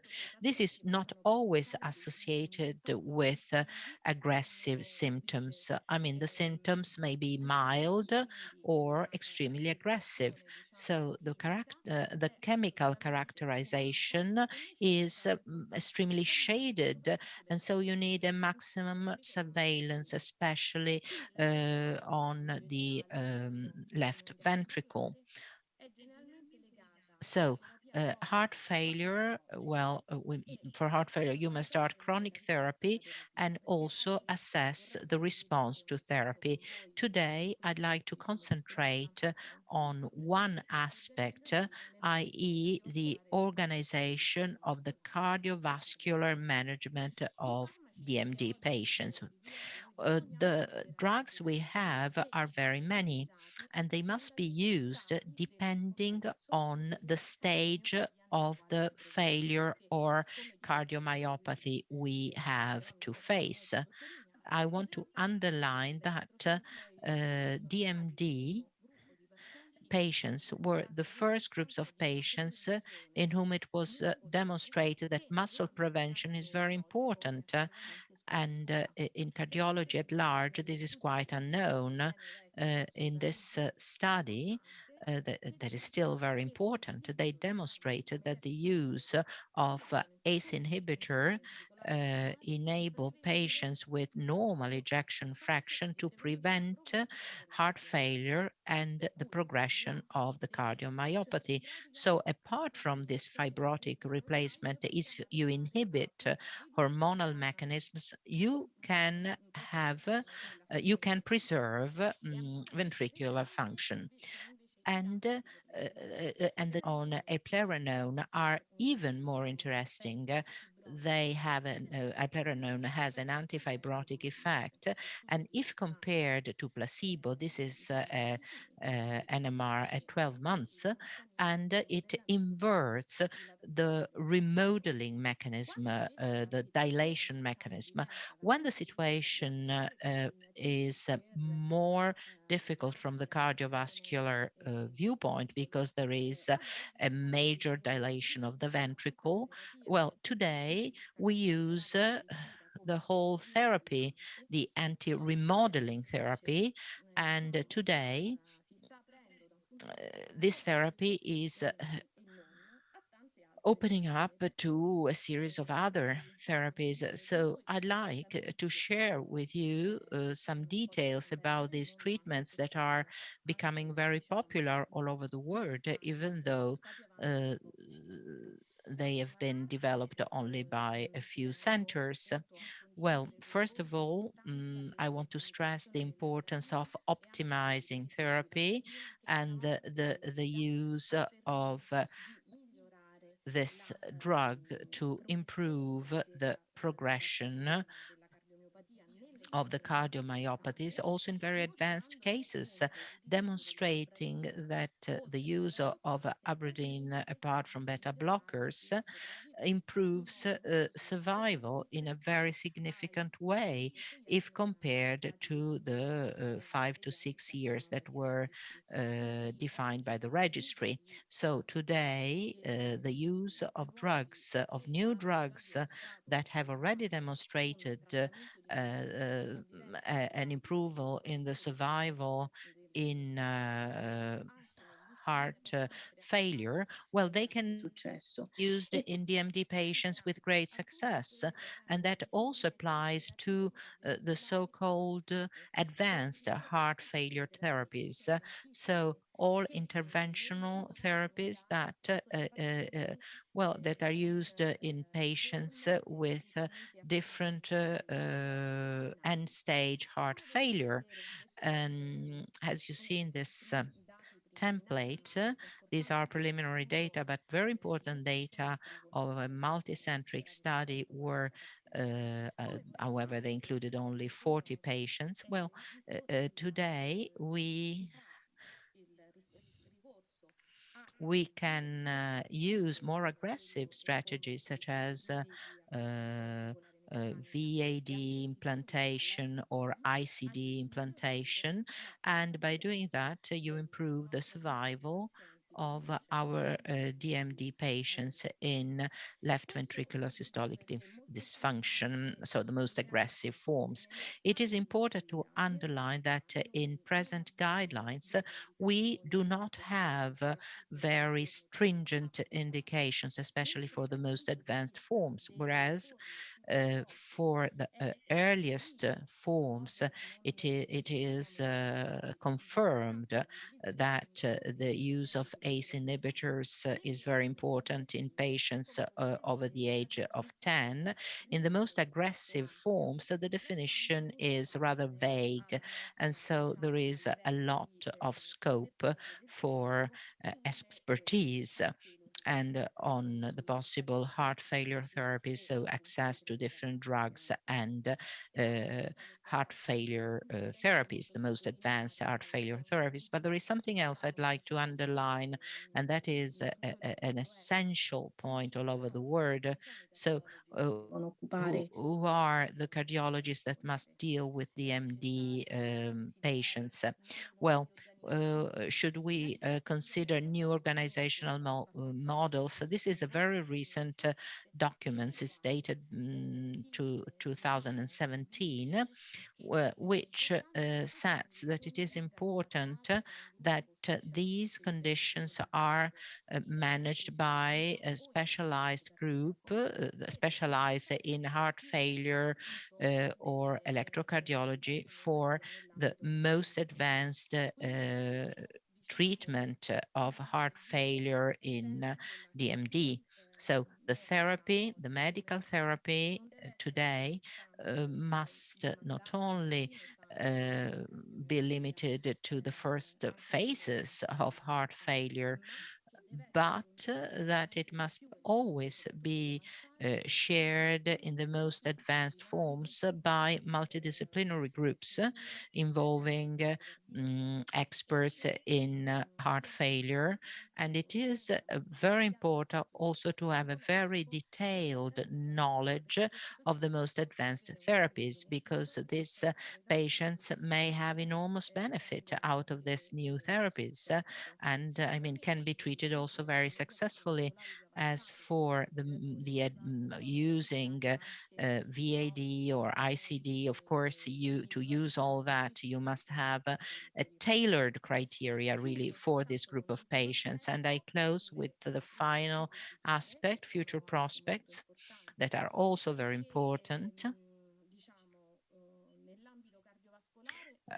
In heart failure, well, this comes from sacubitril valsartan, and this drug, these new drugs, these molecules for heart failure markedly improves the prognosis of patients with advanced heart failure, avoiding hospitalizations or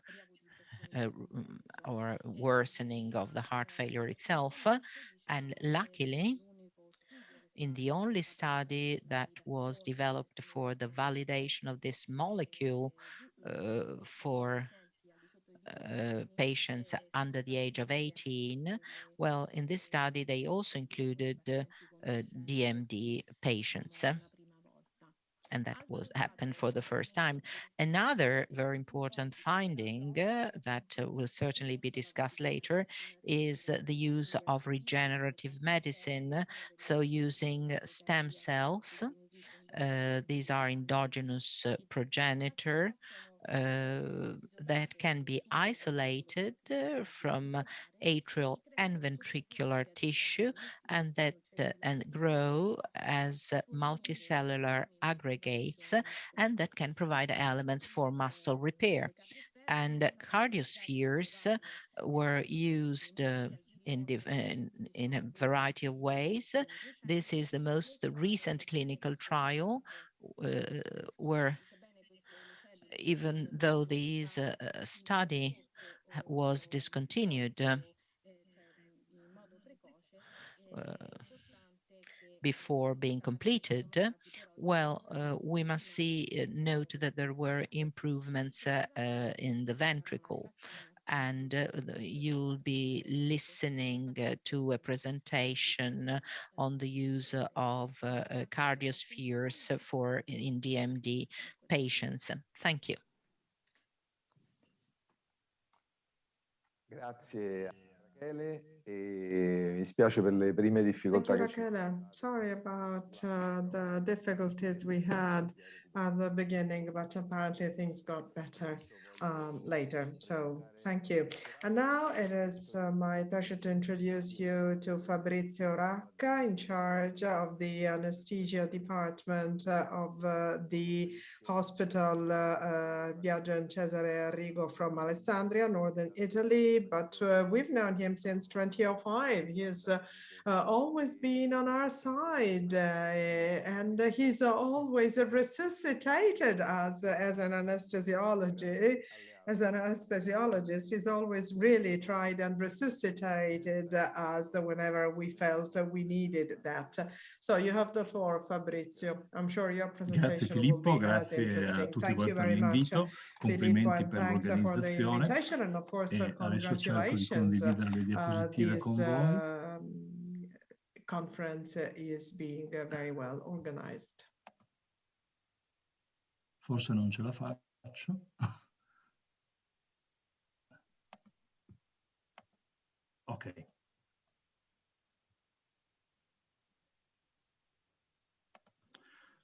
Dunque, intanto oltre a ringraziarvi per l'invito, So, porto anche i saluti del professor Giarratano, che è il presidente della thank SIARTI, che you for the invitation, but I ha would also like patrocinato l'evento. to say that Quando si riduce Professor, la forza dei the muscoli professor from respiratori CRT nei pazienti wishes con distrofia di to Duchenne, say compaiono le thanks to. So, complicanze when respiratorie, che sono we talk fondamentalmente about il deficit della DMD, we often tosse talk e il about deficit della respiratory problems, ventilazione. mainly deficits in Tra le ventilation terapie che hanno and cambiato la cough. storia naturale della Now, there are Duchenne, some therapies that have sicuramente è actually changed importantissima the la natural ventilazione meccanica history non of invasiva DMD, e la and macchina della within tosse, che this permettono framework di we should gestire mention appieno le the complicanze cough respiratorie. E machine poi and grande also ruolo the hanno la terapia mechanical steroidea, ventilation, and che then of course ritarda la compassa steroids, delle because complicanze steroids may respiratorie. delay the Mediamente, come vediamo onset in of questo studio respiratory italiano recentemente complications. pubblicato, This le is a ritarda recent l'inizio Italian della study. ventilazione You non invasiva see that di NIV circa 2 is anni rispetto ai delayed by pazienti che some 2 years non utilizzano il as cortisone.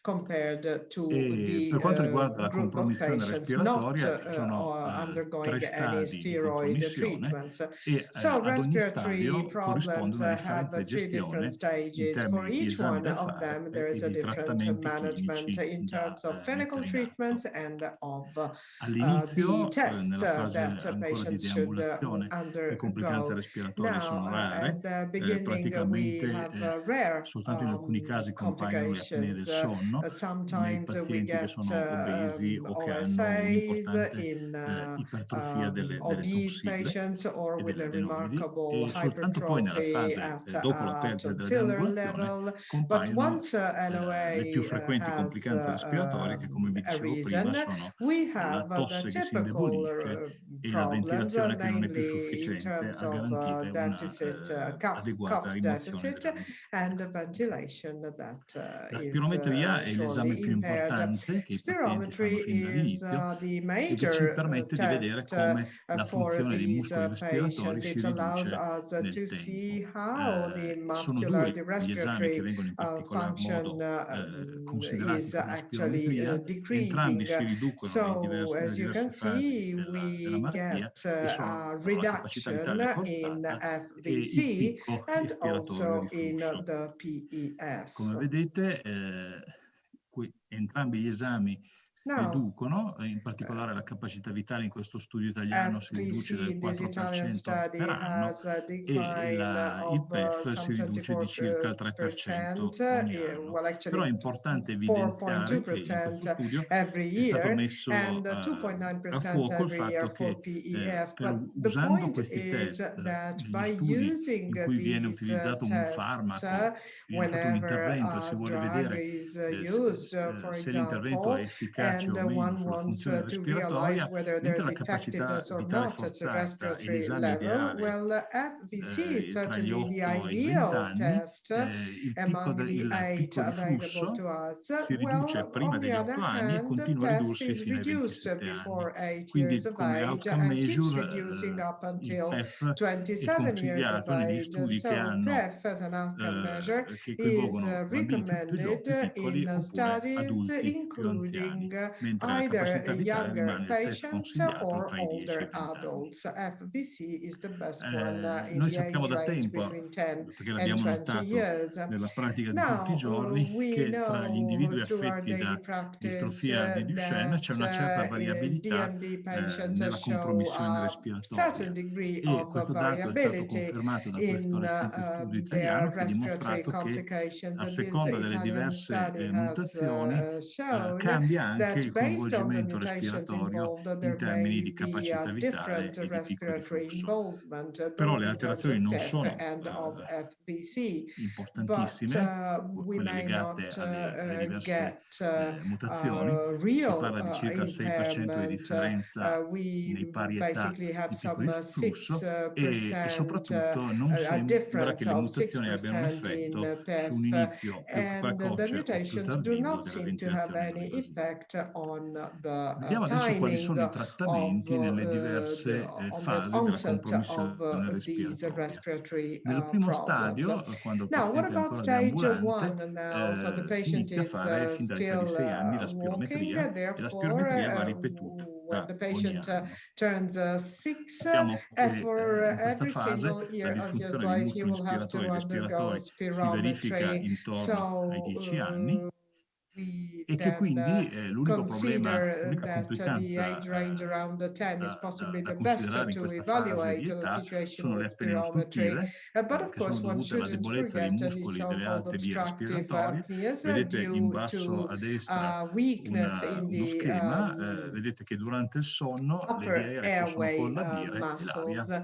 And può this is essere what bloccata happens, you know, a in the livello cartoon, you del see what an retrolingue. obstructive sleep Questo si apnea verifica is soprattutto nei bambini che hanno about. un'importante This is ipertrofia particularly delle true tonsille o of delle adenoidi children o nei having bambini che sono hypertrophic obesi. tonsille Le or apnee ostruttive vanno adenoids, or also in sospettate quando obese ci sono segni o sintomi, children. Of course, l'irritabilità, la there difficoltà are a some concentrarsi, symptoms la or cefalea mattina signs sono un that are esempio typical di of this. questi We sintomi have here e a in questi whole casi è list indicato uno of studio them. respiratorio And in notturno. that case, a Lo studio più nocturnal effettuato nei respiratory test bambini is più recommended. piccoli è In la younger saporimetria children, this is notturna, mainly che carried in caso out di by apnee pulse importanti può dare oximetry when apneas questi are quadri che vedete remarkable. cerchiati in These rosso con are delle the importanti pictures that desaturazioni may a gruppi. emerge.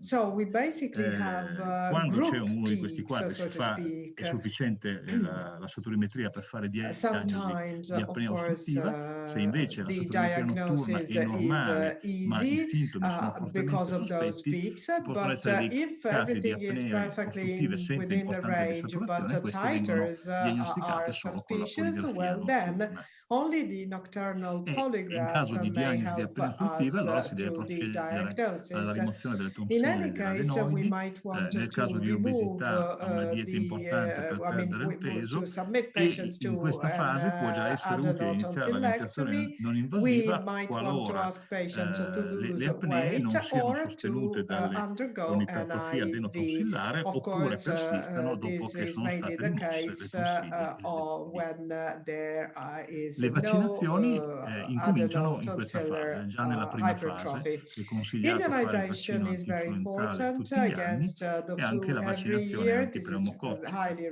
viene recommended, and fatta also nell'età against pediatrica col Prevnar pneumonia. 13 e basta Well, una sola Prevnar somministrazione, 13 che andrà poi may be administered rieffettuata just dopo il once compimento in del 18° children, but then once anno di the età con child has una turned lettera che copre di 18, più, che si chiama we Pneumovax need 23 the Pneumovax e che non può essere 23, effettuata nell'età pediatrica. which Tutte is queste vaccinazioni vanno fatte stronger senza kind sospendere il of cortisone, qualora il paziente vaccine. lo stia In the facendo, meantime, e cortisone ovviamente should tra le not be vaccinazioni appena sarà discontinued possibile if sarà bene the includere patient is anche on cortisone, of la course, vaccinazione and of anti-Covid. course, again, once Il secondo COVID-19 vaccine is stadio available, compare these quando si patients perde la deambulazione. should have it. Questo secondo Stage stadio number 2, include LOA, nuovi loss of esami e ambulation, ravvicina new le visite examinations and pneumologiche new che tests devono should be essere carried out. effettuate Well, first ogni of 6 all, mesi. physical Gli esami nuovi examinations che must entrano in be scena sono la carried out every polsimetria, 6 che ti months, dà and then the pulse l'ossigenazione del oximetry sangue, la again, but capnometria, che ti also dà in modo non invasivo il capnometry, valore which di in a anidride carbonica non-invasive presente nel way tells us sangue, about the e la degree of misura del picco di CO2 flusso in the respiratorio della blood, tosse, and then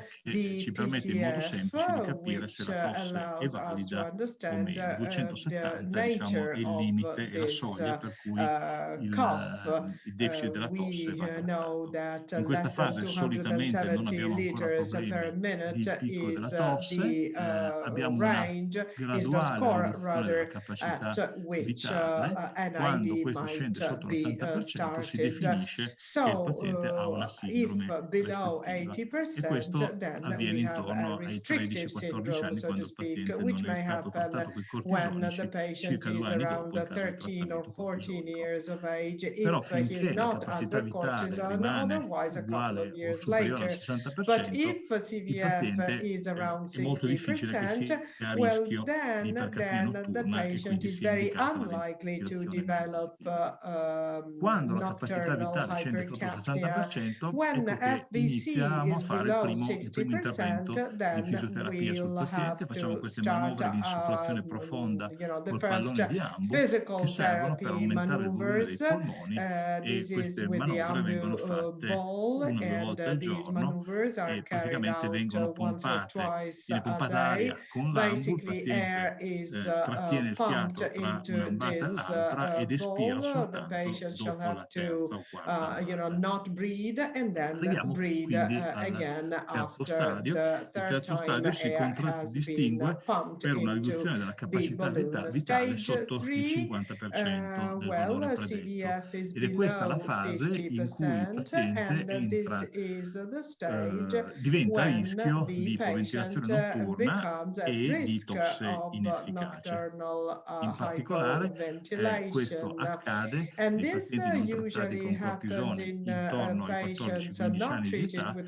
e nei cortisone pazienti around the trattati age con of 14 cortisone 2 o 3 anni dopo. or a couple of years later if L'assistenza alla cortisone tosse treatment è is indicata present. quando il picco della tosse scende sotto i When 270 litri al the minuto. cough In questo peak caso is below iniziamo 270 a liters effettuare per una minute, duplice manovra. some La prima, new come vedete maneuvers a sinistra, are embraced. The first one is on iniziamo the sempre con left-hand l'insufflazione side profonda of the fatta con slide. l'Ambu e associamo a questa Again, you can manovra see una the spinta Ambu addominale. ball, but then an Dopodiché il paziente abdominal tossisce, si misura il picco della tosse compression e is se il carried picco out. raggiunge i Then the cough is 270 litri al measured, minuto, and if we have ci fermiamo reached qua. Se invece queste 270 manovre non liters sono per sufficienti minute, a far salire il that picco will della be tosse it. sotto i Otherwise, 270, we will have introduciamo to la macchina della start tosse using per la the gestione delle cough secrezioni machine bronchiali. for managing bronchial Sotto il 50% del secretions. picco della tosse è anche importante 40%, iniziare a insegnare al paziente il protocollo da sorry, VARC, in che si that basa case, patients, sul saper however, should utilizzare il also Saturin be Metro a casa, la non trained invasiva, in la ventilazione non invasiva using e la macchina della tosse o le manovre NIV, but fisioterapiche di also assistenza alla tosse. the physical therapy as Una well volta che il as paziente è the stato cough addestrato a machine at questo home protocollo, on his qualora own. il paziente Once abbia this una training banale has influenza, una bronchite taken place, che if porta la there is a saturazione a essere flu sotto il or 95%, allora bronchitis, inizia whereby si inizia ad saturation adottare falls questo below protocollo the che average, prevede well then the l'uso della ventilazione protocol non invasiva anche shall 24 ore al be giorno durante implemented, questa fase e and l'uso della tosse assistita you see per that riportare la sometimes saturazione sopra il the 95% assisted dell'ossigenazione. cough, the actual E in questa fase che si MIE fanno as gli it is studi called respiratori notturni will be di secondo livello, started. So che possono essere la poligrafia, che avete già visto sometimes prima, per polygraphs confermare can un be sospetto di used. apnee ostruttive, I think I oppure per mentioned confermare un it sospetto di before, or ipoventilazione notturna sometimes e quindi if per dare there is l'avvio a alla ventilazione non suspicion invasiva of si usa nocturnal il monitoraggio transcutaneo della hypoventilation, then CO2. it is Vedete che the questo è un esame CO2 estremamente poco transcutaneous invasivo, si monitoring, applica questa very pincetta al lobo little dell'orecchio invasive. e si misura per Basically, tutta la this is notte the il livello di device you saturazione place onto the e earlobe. di anidride The carbonica. measurement takes In place questa and fase goes che si on introduce all anche through the l'emogasanalisi night, and that come is esame it. per And valutare then, of la course, CO2 di hemogas giorno. analysis to Tradizionalmente si fa con una evaluate the puntura level of arteriosa. CO2. Noi An abbiamo iniziato arterial da alcuni anni injection a is utilizzare normally used, but l'emogas for a capillare few years arteriorizzato al lobo we've dell'orecchio. Direi con used ottimo this successo e device questo esame è positioned molto più over confortevole e the accettato dai earlobe. pazienti It rispetto is alla much puntura better accepted by the patient, I La might ventilazione non add. invasiva As è for indicata quando NIV, it compare is l'ipercapnia o indicated notturna when we o have diurna, oppure ci sono hypercapnia, segni di whether during the significative night apnee or ostruttive during the day, or when there are e significant successivamente, molto più signs avanti, of la possibilità che sia OSA, necessario and aggiungere qualche ora di later on ventilazione anche we durante il may giorno, want to qualora add la some ventilazione daytime, notturna some non sia più further correttiva daytime rispetto alla CO2 diurna. ventilation La non if invasiva, there's still la a ventilazione non problem, a invasiva è remarkable problem during the è di night. prima scelta So rispetto alla tracheostomia, Of course, an IV perché la should be the tracheostomia ha una first serie di choice. svantaggi. Tracheotomy should Ci come sono degli second effetti because of its collaterali sulla trachea disadvantages, legati namely alla its side tracheostomia, effects altera il regarding the linguaggio e trachea in causa anche un particular, but disturbo sociale, per cui se also possibile si fa it la non invasiva engenders an anche qualora impaired sia necessario fare una ventilazione speech. diurna. So Le poche indicazioni alla NIV is tracheostomia sono definitely to soprattutto be quando un paziente preferred. rimane parecchio Otherwise, tempo tracheostomy intubato should per un evento acuto e non apply si riesce a when the stubarlo, patient oppure quando c'è has been un'importante intubated for an alterazione della acute deglutizione. event, Per or quanto riguarda le when recapitolazioni respiratorie, there are si other applica il protocollo di important Bach e impairments. qualora When there si are fallisca il protocollo exacerbations, domiciliare, il well paziente then, viene if the home ricoverato in ospedale. protocol Qua doesn't continuano a apply, the essere patient is prioritario l'uso della non invasiva hospitalized, e della and macchina here della again, tosse. NIV and Se the il cough paziente machine fallisce shall be la non invasiva used. deve essere If intubato that fails e appena possibile too, deve essere well stubato con then, un as protocollo soon as specifico che possible, prevede a l'uso della specific macchina della tosse protocol subito dopo will l'estubazione. L'uso della macchina include della tosse the è use of the cough fondamentale, spesso machine nelle once riacutizzazioni è the molto patient molto has frequente, si been arriva ad usare la macchina della extubated. tosse anche The ogni cough 10 machine is minuti, very, e allora very è molto often used, importante che sometimes il caregiver, even il once every genitore, 10 minutes. Hence, the che relevance sa fare questa of manovra, abbia having accesso nei luoghi di cura del placing proprio it figlio, in perché the diventa right l'alleato hands. fondamentale So nel this is gestire a le device riacutizzazioni that may respiratorie, perché really spesso negli be the ospedali, best friend non in tutti gli of ospedali, the patient medici, infermieri, in fisioterapisti dealing sanno usare with la macchina della respiratory tosse. In quei complications. And casi I might l'aiuto add, del not genitore everybody in è a hospital assolutamente know how to fondamentale. use this Vi ringrazio per machine, l'attenzione. from which hence the relevance of the parents. Thank you, Fabrizio. As usual, you were very, very clear and treasury of information for parents and children. And there is a very nice brochure we prepared on respiration, and there is also another one for the heart, also for respiration. We have a very nice brochure, and if you haven't seen it yet, but the link will be reported in the chat. It has already been done, so it's already there. So you can download the brochure on respiration. That is really very interesting, and it is a very important tool for all of us. Thank you, Fabrizio, also for this very important work you carried out with Parent Project. And now I give the floor to Jody Wolf from Santera Pharmaceuticals, the person who is in charge of relationships with patients. And Jody will tell us what we have learned from the CEDAROS study and the constant commitment of Santera vis-a-vis the Duchenne community. Great. Can you hear me okay? Yes, we can. All right. Hello, everyone, and thank you for having me here today, and to the organizers for hosting this event and asking us to be a part of it. My name is Jody Wolf. I'm the head of global patient advocacy for Santhera Pharmaceuticals, and I am here today to discuss our learnings from the CIDEROS clinical trial and our continued commitment to the Duchenne community. This is our forward-looking statement, which just reminds everyone that there are many uncertainties in drug development and things can change unexpectedly moving forward. And this presentation is for educational and scientific purposes only. Santhera has its, skipped a slide. Santhera has its global headquarters in Switzerland, and we have been working in Duchenne since 2008. Our lead program is investigating vamorolone as a potential foundational therapy for all boys with Duchenne. And we licensed vamorolone from the company ReveraGen in September 2020.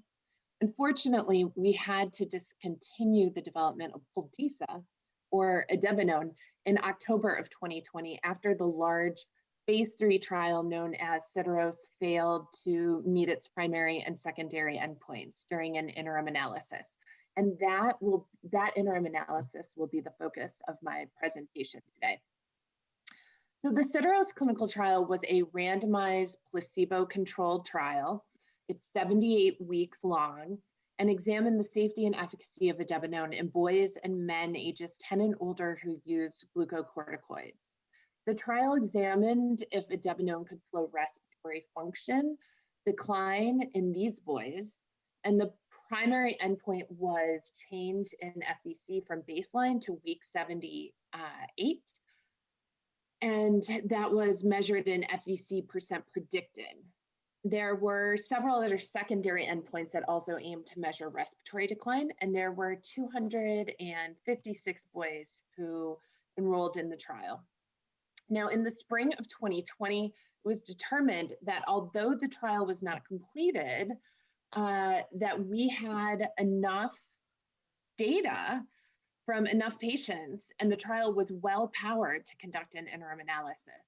So going into the Syderos interim analysis, which took place at the beginning of October, there were 3 potential outcomes. First, to stop the study early due to compelling evidence of efficacy.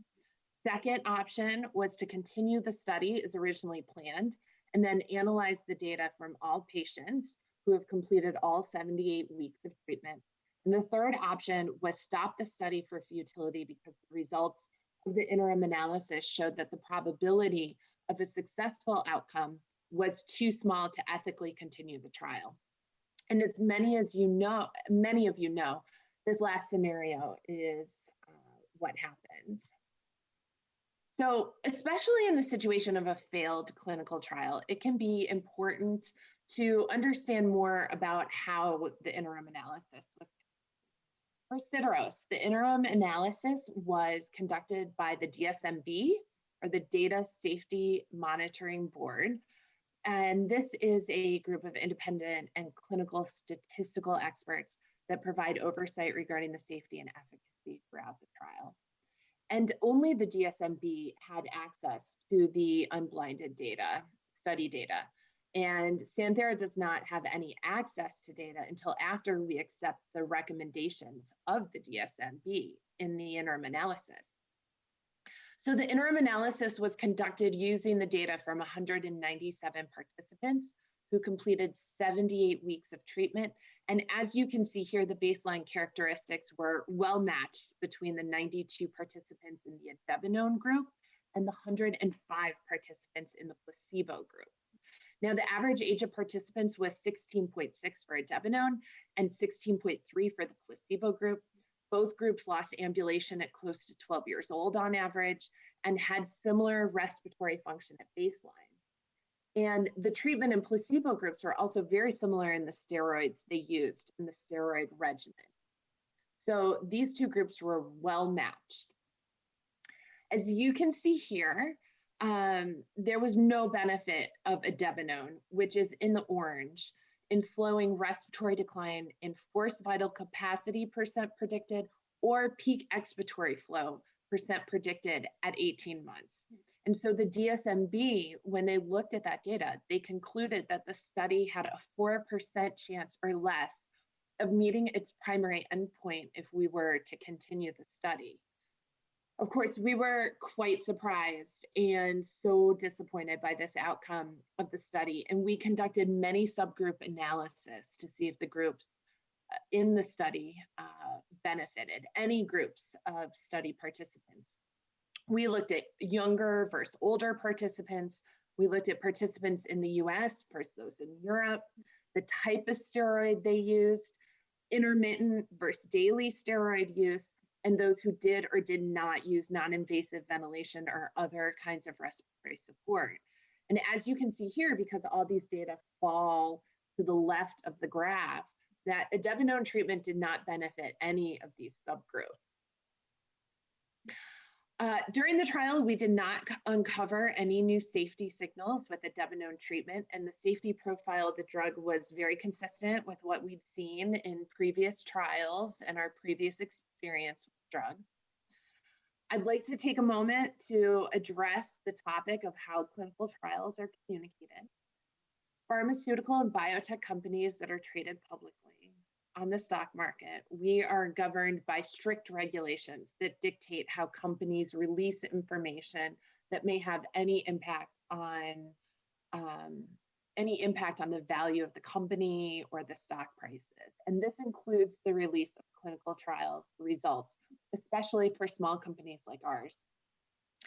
Because of these regulations, the results of the interim analysis had to be released by a press release as soon as possible after the DSMB recommendation to stop the trial had been made. And it does not allow us to notify study participants or the physicians in the trial first. However, after we put the press release out, we were in very close communication with the advocacy groups, the trial sites, the clinicians, and we worked with them to try and provide as much support and information as possible following the press release. So Santhera is committed to sharing the data from this trial. And so the Duchenne community, we hope that they can continue to learn from it and get use of the large amount of data we collected in the trial.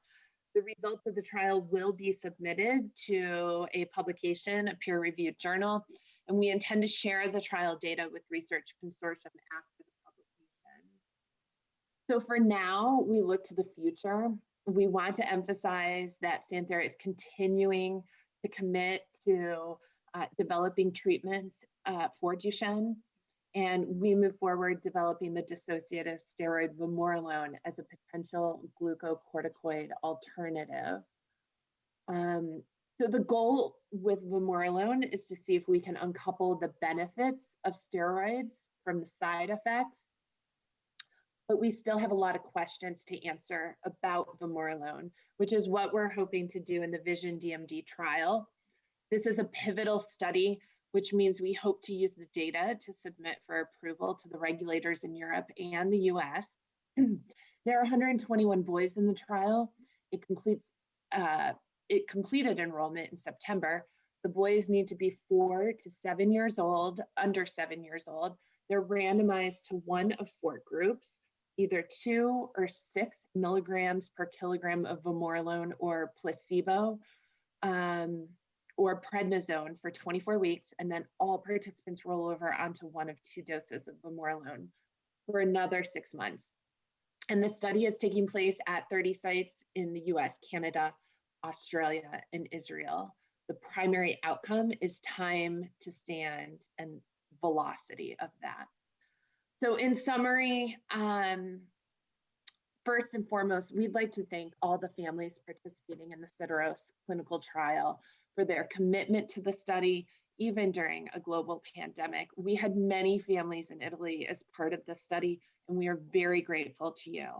Much was learned from Sideros, and it immeasurably moved the field forward for trials in non-ambulatory boys and respiratory care in Duchenne. We have learned so much, and we will continue to learn from this data. Santhera as a company continues our commitment to the Duchenne community through our work on vamorolone, and the Vision DMD study will have its first readout of data in Q2 this year for 24 weeks of treatment, and Q4 this year for 48 weeks of treatment. And if those results are positive, we hope to submit applications for the US and EU regulatory authorities in 2022. And if you have any questions, please feel free to reach out to me or just ask during the Q&A portion of today. Thank you so much. Grazie, Jody, e adesso Thank lascio. you. Thanks, Jody. Now the floor goes to Gloria.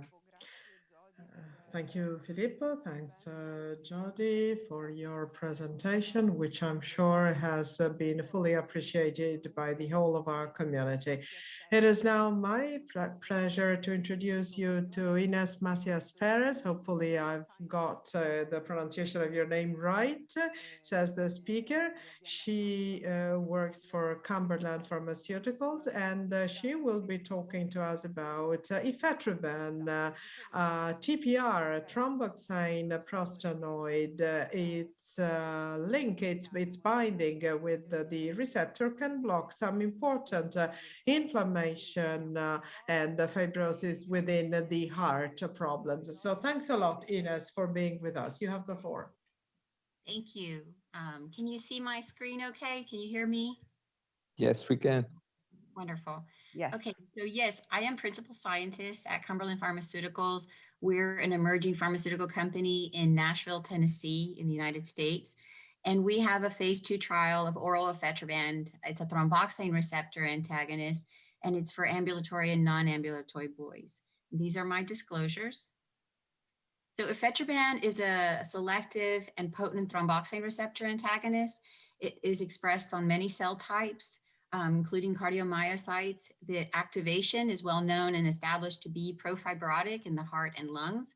And ifetroban is an oral thromboxane receptor antagonist that's well known to prevent fibrosis and inflammation in several model systems. It was created and discovered as an antiplatelet agent and has been studied in hundreds of patients with cardiovascular disease, as well as in healthy volunteers when it was first developed for cardiovascular disease.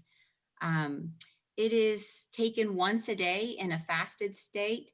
And as I mentioned, its safety well established with over 1,300 patients dosed to date and nearly 30 clinical trials completed. We've looked at doses as high as 1,000 mg, but quite often in most of our current clinical trials, we're looking at 250 mg per day in a fasted state. So this schematic just shows that the thromboxane receptor has several ligands, and its receptor is expressed on several types of cells. And that regardless of the ligand that activates and signals for a prothrombotic or even a profibrotic and inflammatory signaling path, that ifetroban can block all of these ligands. Aspirin at the top is a COX-1 inhibitor and cannot mimic the effects of thromboxane receptor antagonists. And Osagrel, which is a thromboxane synthase inhibitor we've used in our clinical or in our preclinical models, have not been shown to mimic the effects of ifetroban.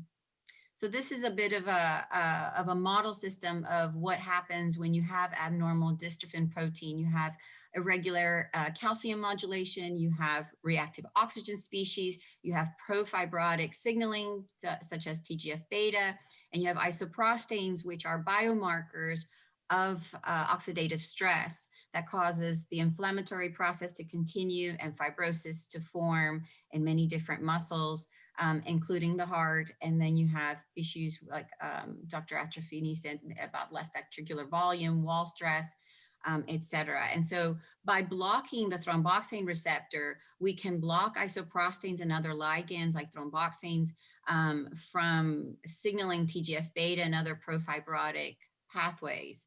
And this is what we've seen in preclinical models that led us to the clinical study that we have today. So quickly, I just wanted to just show you some data that we published in 2016, where we did a pulmonary arterial banding model looking at right ventricular fibrosis, and ifetroban is in the center where you see no blue, and the blue is the collagen deposition, and at the bottom you see improvement in or prevention of fibrotic area and improvement in fractional shortening. And then we looked at fibrosis in another model called Sugen hypoxia of pulmonary arterial hypertension, and showed the same thing, that ifetroban could prevent the right ventricular fibrosis.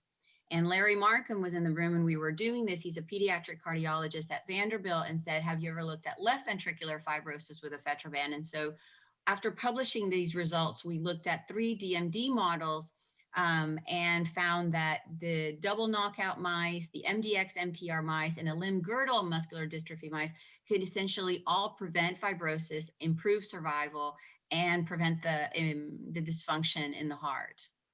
And this data was published in 2019.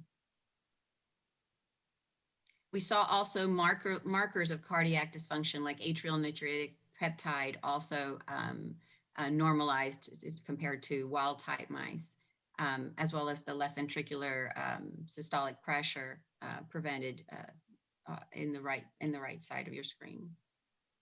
This is also just demonstrating that the collagen deposition in the hearts of the limb-girdle muscular dystrophy model system was prevented, and that you could see SMAD, phospho-SMAD is a protein in the TGF-beta pathway that was also prevented from being phosphorylated and activated with ifetroban.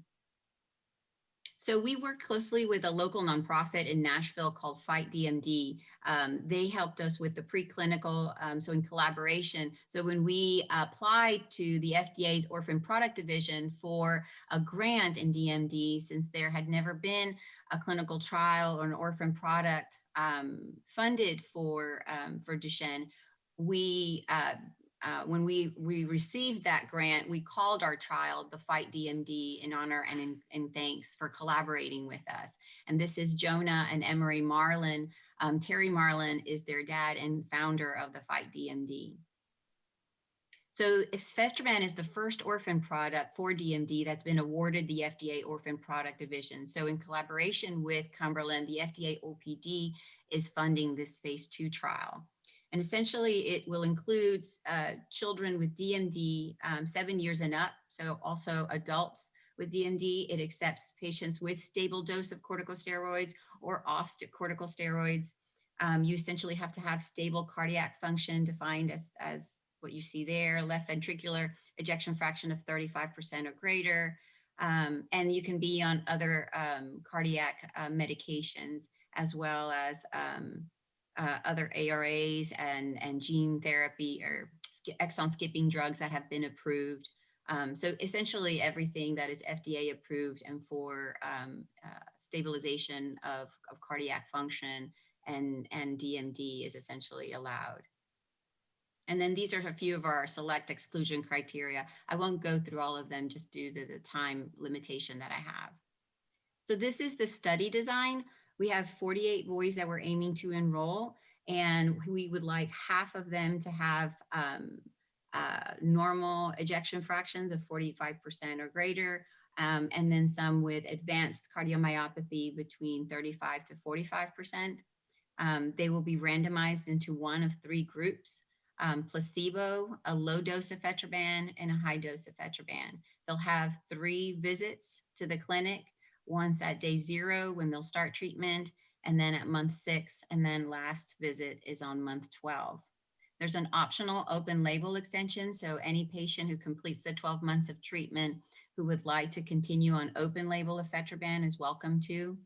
The objective of this phase 2 is to evaluate efficacy, safety, and PK. We're doing PK with a finger prick. It's a new method that we developed with a company here in Nashville, so that it would be less of a hardship on patients with DMD. As I mentioned before, oral Ifetroban and its matching placebo will be taken daily in a fasted state once a day for 12 months. 2/3 of the subjects can be randomized to either low dose or high dose. As I mentioned, there's 3 visits with cardiac MRI, pulmonary function test, quantitative muscle test, quality of life, and a 7-day actigraph.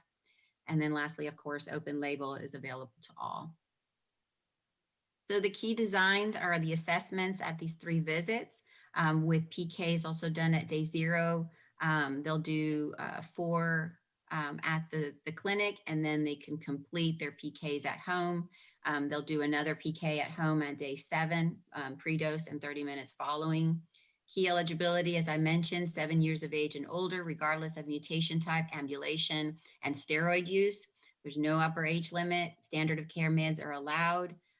And there's no biopsy or 6-minute walk test. These are our 10 sites. 6 of the 10 are open and enrolling. If you have any questions, please reach out to us. We're happy to answer any eligibility questions or logistical questions about the study design. Thank you.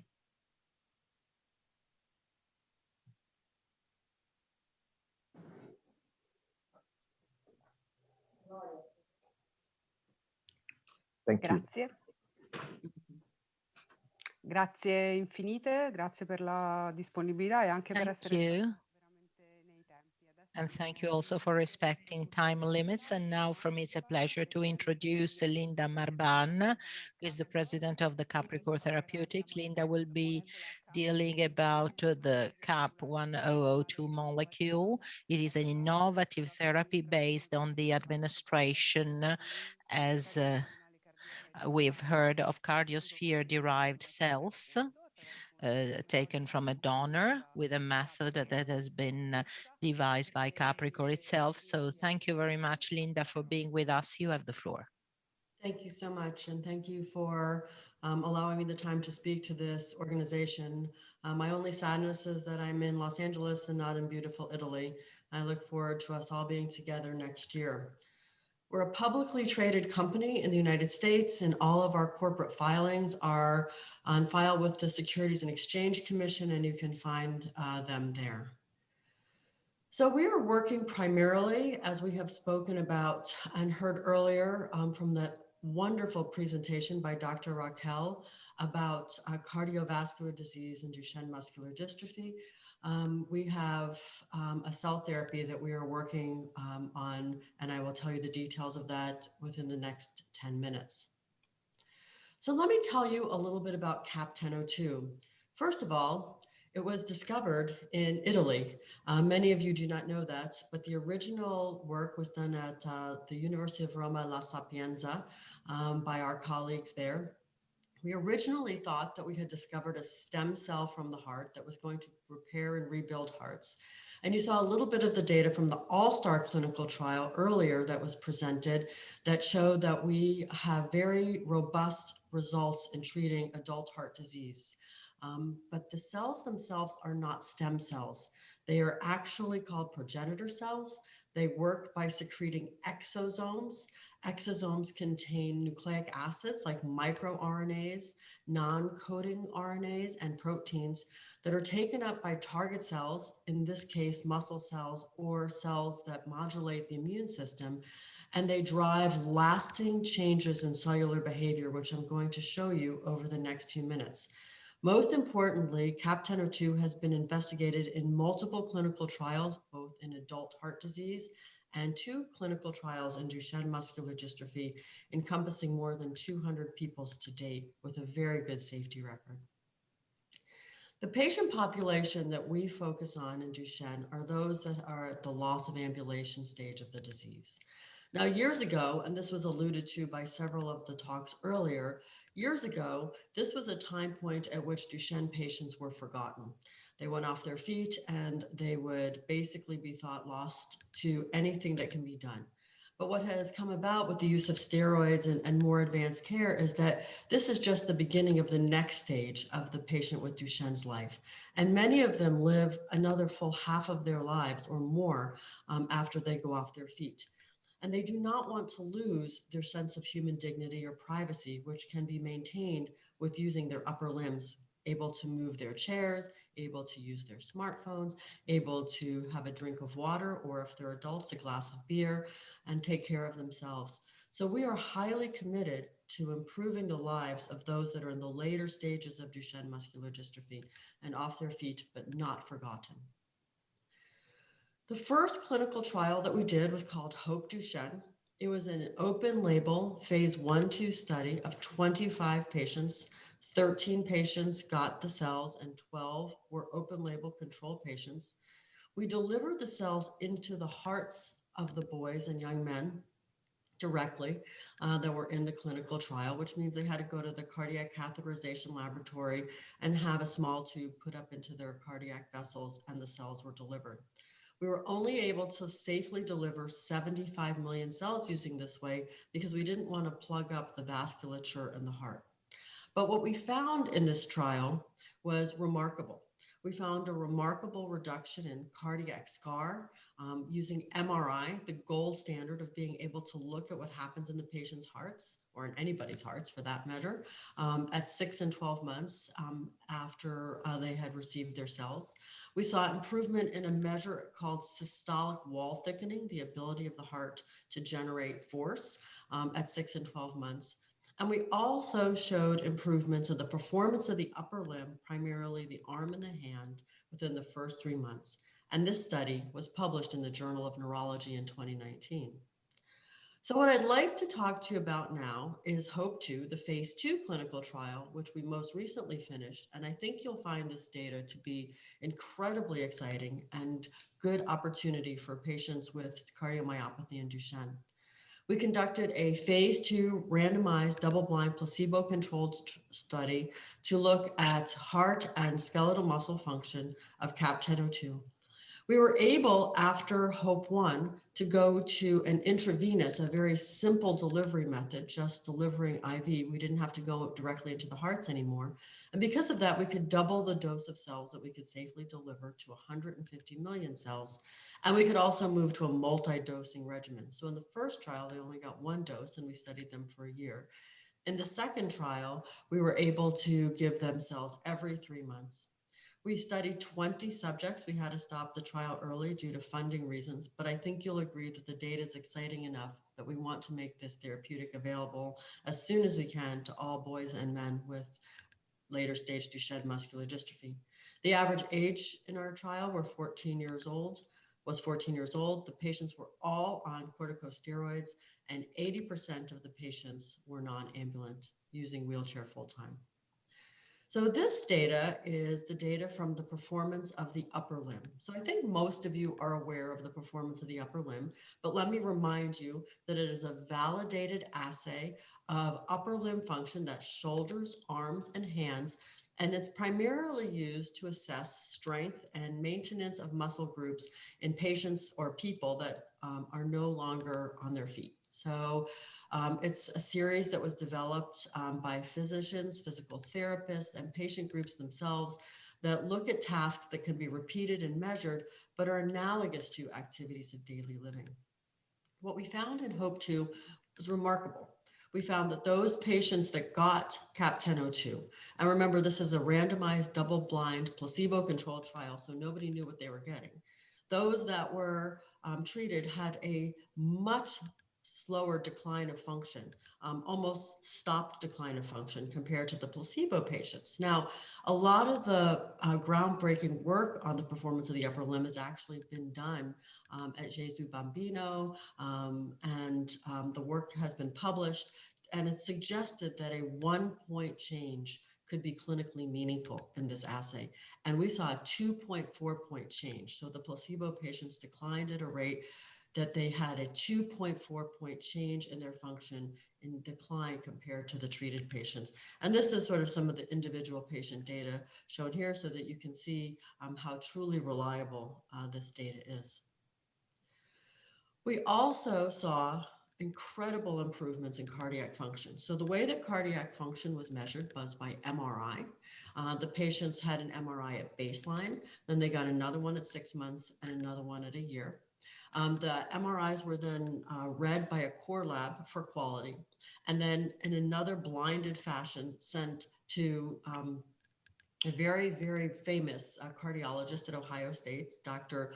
Con Hoare, who did the blinded reading, and this was the data that we found. So left ventricular ejection fraction, and it's been spoken about in multiple talks today, but I'll remind you, it's the most important measure in understanding cardiac function. It's how the heart is meeting the needs of the body.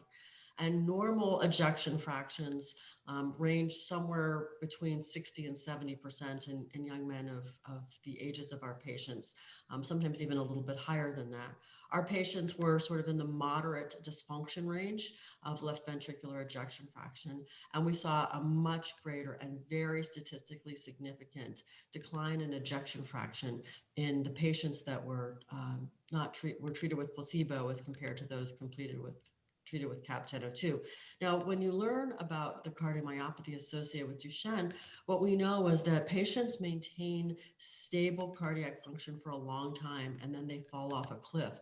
So anything that we can do to delay that, to stop it, to prevent it, this then leads to the opportunity to potentially extend the quantity as well as the quality of life of those patients. And so we're really excited by these results. Not shown here because I didn't want to overwhelm you with data and busy slides. We also saw improvements in left ventricular end systolic and end diastolic volume. Those are the measures that actually go into the calculation of ejection fraction and is reflective of the size of the heart. So I think you saw some nice diagrams earlier of what happens to the heart. It gets big and baggy, and then it has a hard time developing pressure to meet the needs of the body. And so by seeing improvements in end systolic and end diastolic volume, it's suggesting that those changes in ejection fraction are based on attenuation of pathology or prevention of disease progression. And finally, and I'm a cardiac physiologist by background, so this was very exciting to me. We have a biomarker in the blood of the boys that were treated that also show a significant decline in the breakdown of cardiac muscle. So this is an enzyme, CKMB is its common name, that is in cardiac cells and is only present in the blood when cardiac cells are being broken down. And so if anybody, for instance, has had a heart attack when they go into the hospital, it's one of the things that's measured because normally there would be very little or none of this in your blood. What we saw here, of course, in Duchenne patients, there's always some in their blood because they have constant muscle breakdown going on. And this is not the skeletal muscle version. This is the cardiac muscle version, just to be clear. There is a skeletal muscle one as well.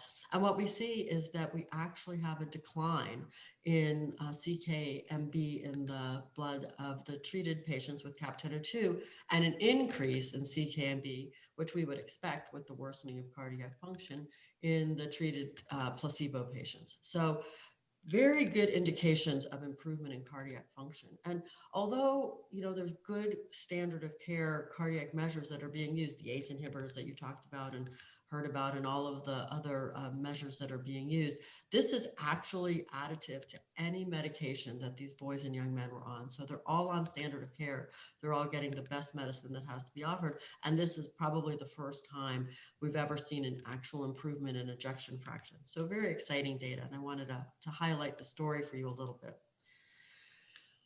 We did a total of 69 infusions. And it was generally safe and well tolerated throughout the study. I think many people know that there was 1 or 2 hypersensitivity reactions that was identified.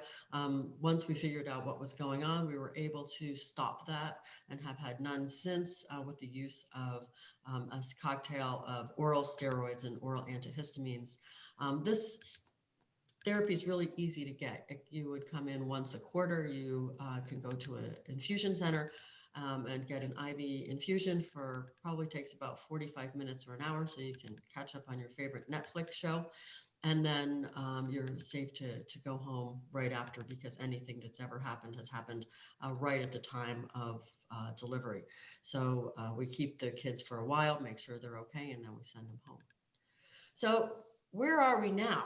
So this is the first placebo-controlled trial showing upper limb functional improvements in non-ambulant DMD patients. That was the performance of the upper limb, and we have much more data, which we can share with you or you can find online. We have directionally consistent improvements in strength, respiratory, which I didn't show, and cardiac endpoints.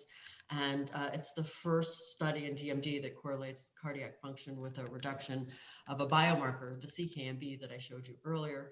And we've had the same results in a phase 1/2 and then our phase 2 trial. Where are we now? We continue to discuss with FDA the opportunity for accelerated approval. We were really concerned with the advent of the pandemic that it would be really difficult to do a clinical trial. The phase 3 clinical trial that they've asked us to do is about 50 or 60 patients. So it's not a very big trial, but we felt that we didn't want to ask anybody to put their child on an airplane during the pandemic, especially one with a disease already. So we've been working with FDA on accelerated approval. If we don't succeed in getting that, which we'll know within the next 6 months, then we will do this phase 3 clinical study where we will demonstrate both the performance of the upper limb and cardiac endpoints again, or look for them. We believe we'll find them. We're working with Lonza, which is a global manufacturing organization for the scale up of manufacturing of CAP-1002. That's really important because right now our cells are only for use in the United States. This will allow worldwide utilization so we can treat patients all over the world. And we're now conducting the open label extension trial. Anybody that received the cells in HOPE-1, in HOPE-2 and placebo, anybody that was in the HOPE-2 clinical trial is participating in the open label extension if they want to at this time, and that is underway in the United States. And finally, I want to say thank you not only to the patients and their families, but also to the board of people that have helped us build this trial. Our national PI in the United States was Dr. Craig McDonald. Michelle Eagle worked with us on the performance of the upper limb. She was one of the co-inventors of it. And then you probably recognize many of these names. Dr. Mercuri is famous for his work on the performance of the upper limb. Dr. Montoni has also helped us on our advisory board, and many of the other people have been very helpful to us over time. And that concludes my presentation this morning. I thank you for your time and your attention, and I look forward to working together in the future.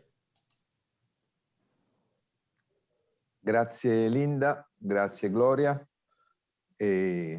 Adesso Linda, thanks Gloria. Please stay with us because we're going to listen to a further presentation, after which we'll have the Q&A period. So please stay with us. Now,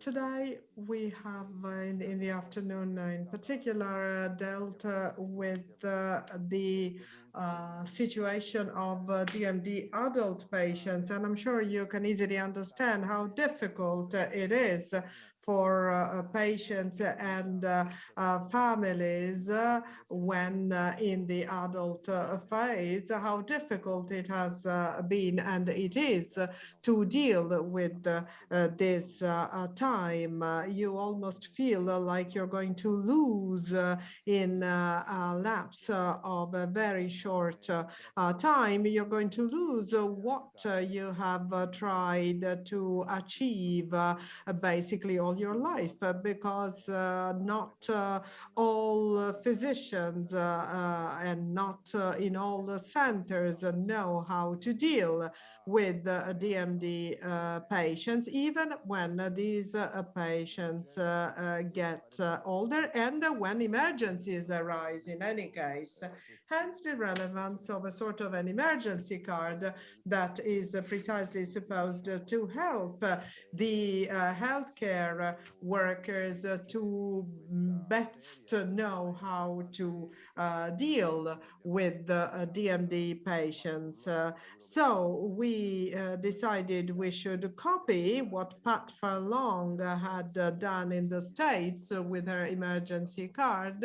Fabrizio Racca has been particularly sensitive to this idea, and so he has really been on our side in designing this project, and he now has the floor, because it's true, we've copied it from the Americans, but I'm sure we've added something that is really of our own. So Fabrizio, you have the floor. Thanks. Let me try to share my screen again.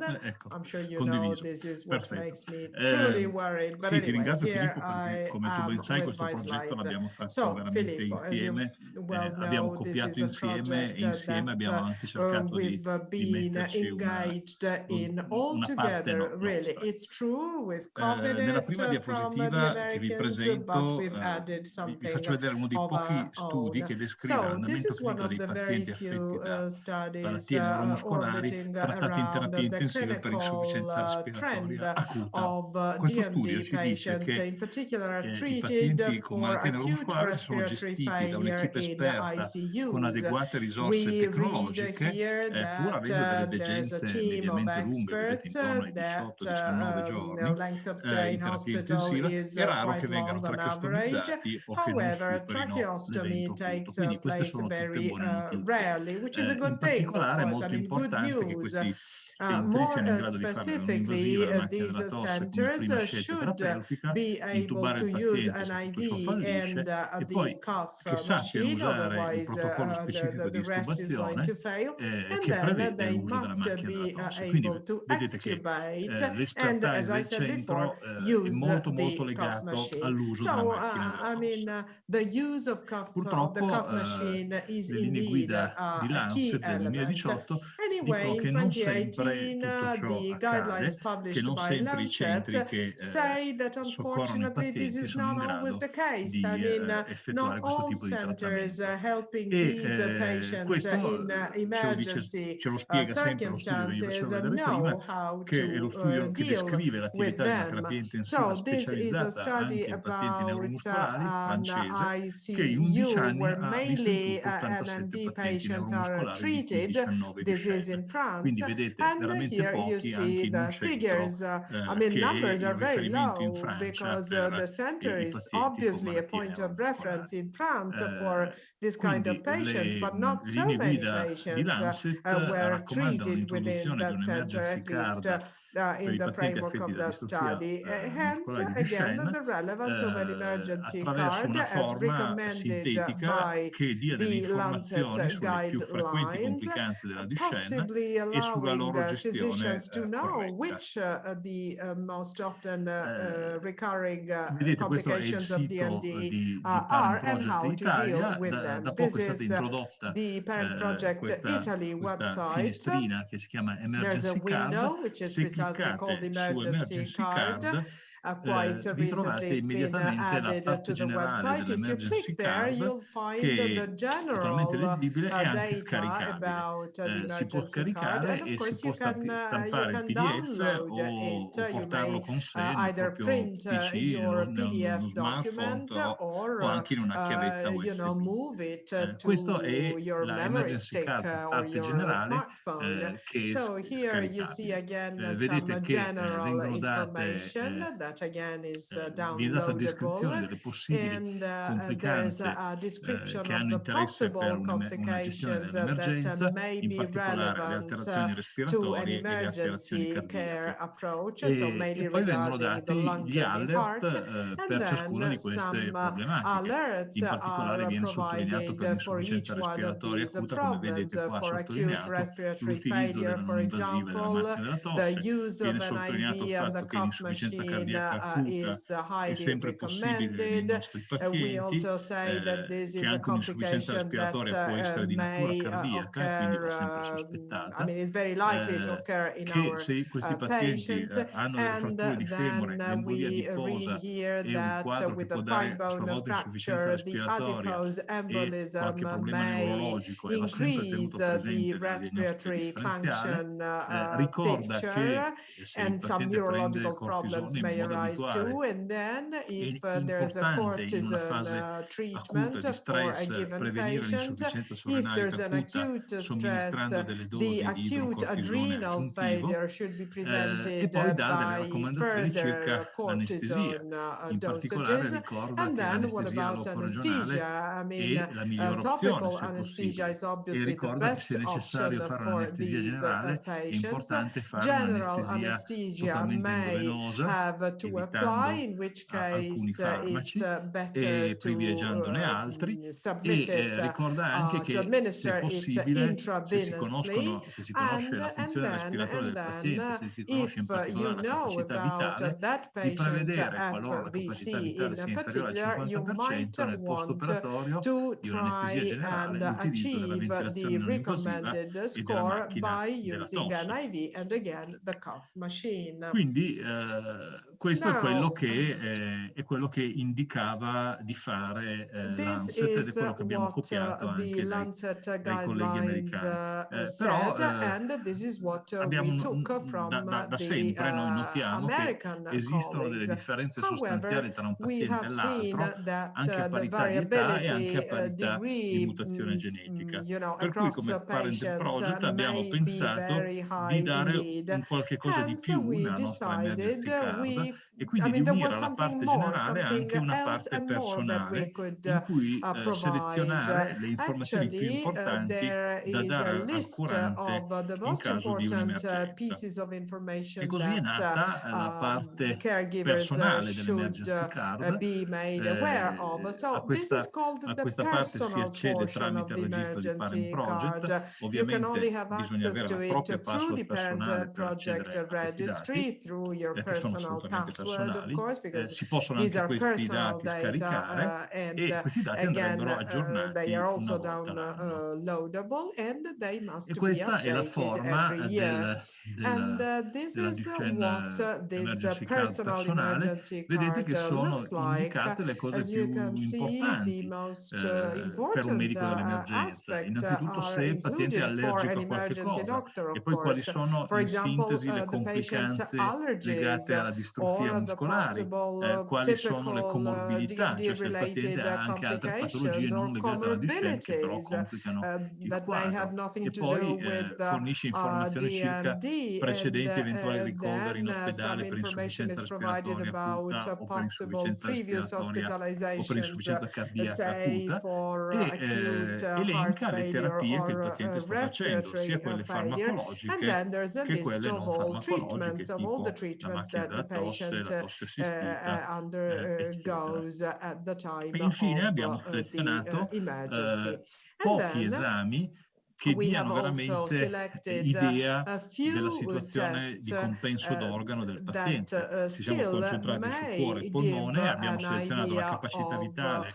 predetta come il patient's dato che dà situation. più FBC, informazioni for example, it is sul the compenso one respiratorio test e la frazione di providing eiezione come with dato the highest number che of dà più information informazioni about the sulla heart competenza cardiaca. rate Quindi or the siamo heart usciti con failure, una of course. duplice emergency So card. we have Però a quello sort che of a voglio double aggiungere è emergency che, a card parte questo because supporto we tecnologico have che added the pensiamo sia personal molto one. importante, Now, rimane let me add fondamentale that l'addestramento del it paziente is e still dei genitori incumbent the e il patient loro and his intervento parents should anche be non solo a properly casa, ma anche in trained pronto soccorso e in both at terapia home intensiva. and Cioè, in in the pratica, i emergency genitori devono room essere in or in the grado di ICU. I fare mean, le they manovre di should tosse be assistita se able, il for paziente example, ha un parents deficit della should be tosse, perché non in able tutti gli to ospedali use i medici sono preparati a fare questo the tipo di ventilation terapia. or E the quindi di cough nuovo il machine. They should be modello able to di use genitore che all of entra in this even campo in an e aiuta ICU. il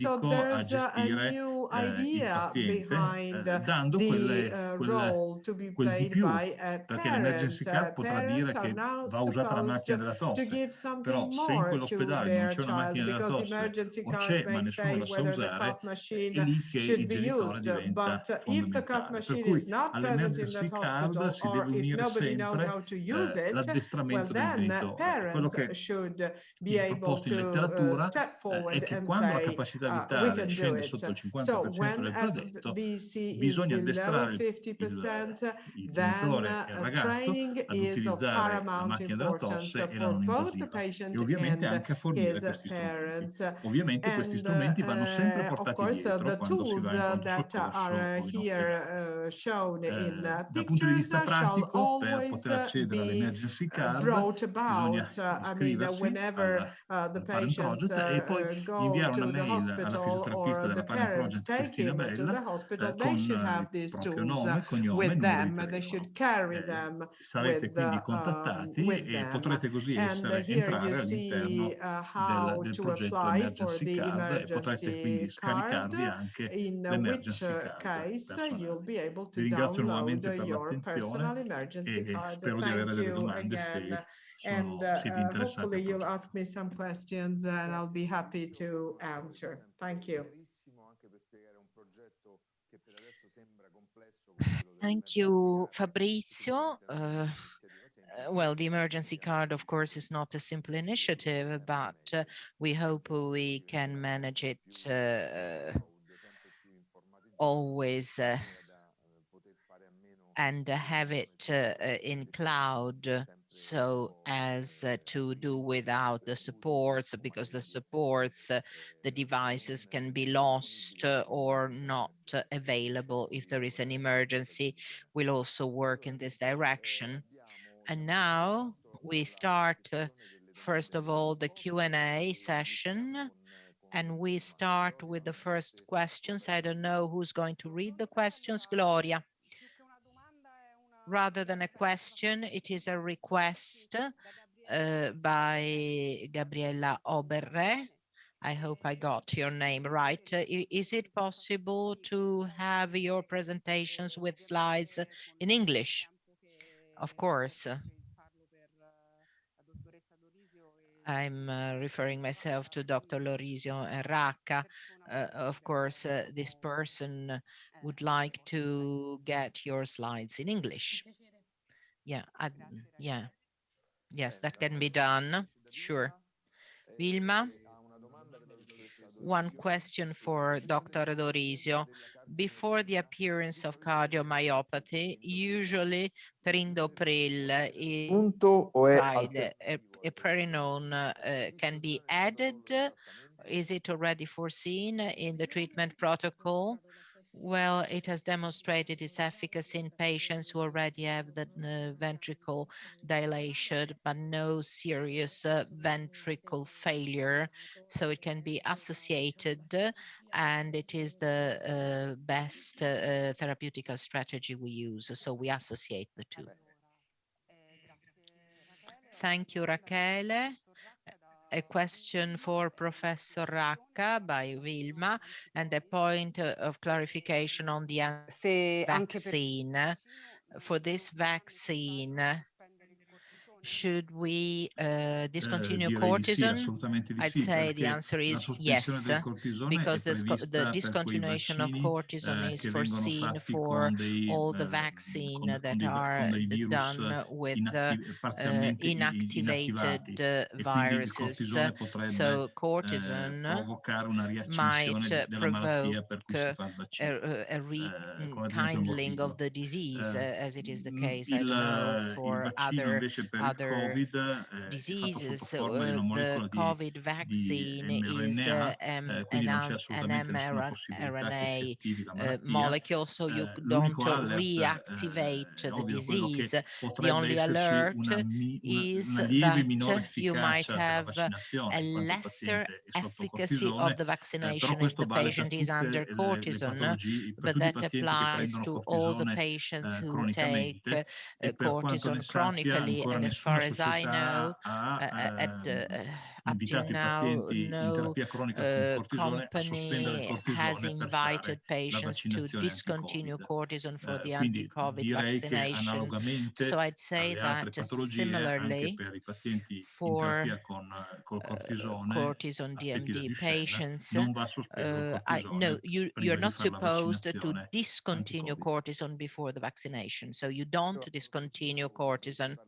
Since we're speaking about vaccine, I have a question myself. Do you have certainty on the type of vaccine that will be used on DMD patient? You mentioned the mRNA vaccine. So the choice will be between Pfizer and Moderna, or there might be a different solution for DMD patients. I know also the third molecule that we are using at the moment, AstraZeneca, the AstraZeneca molecule, it is another mRNA, but it is transported by a virus. Of course, a deactivated virus is not the virus of the disease, of course. And so similarly, it is quite safe as to the activation of the disease, but I'm unable to answer your question. I don't know. I don't know whether they will give indications as to the type of vaccine to be used for patients with neuromuscular diseases. The only region that has started the vaccination of fragile patients is Abruzzo. We might ask people from Abruzzo to try and understand what type of vaccine has been used. No, they are supposed to start in March. So for the time being, they were just cold. So we may try and understand what is the strategy. Next question by Alberto. If there is an adenoid hypertrophy at age 4, surgery immediately, or if we decided to wait, are there risks of accelerating the degeneration?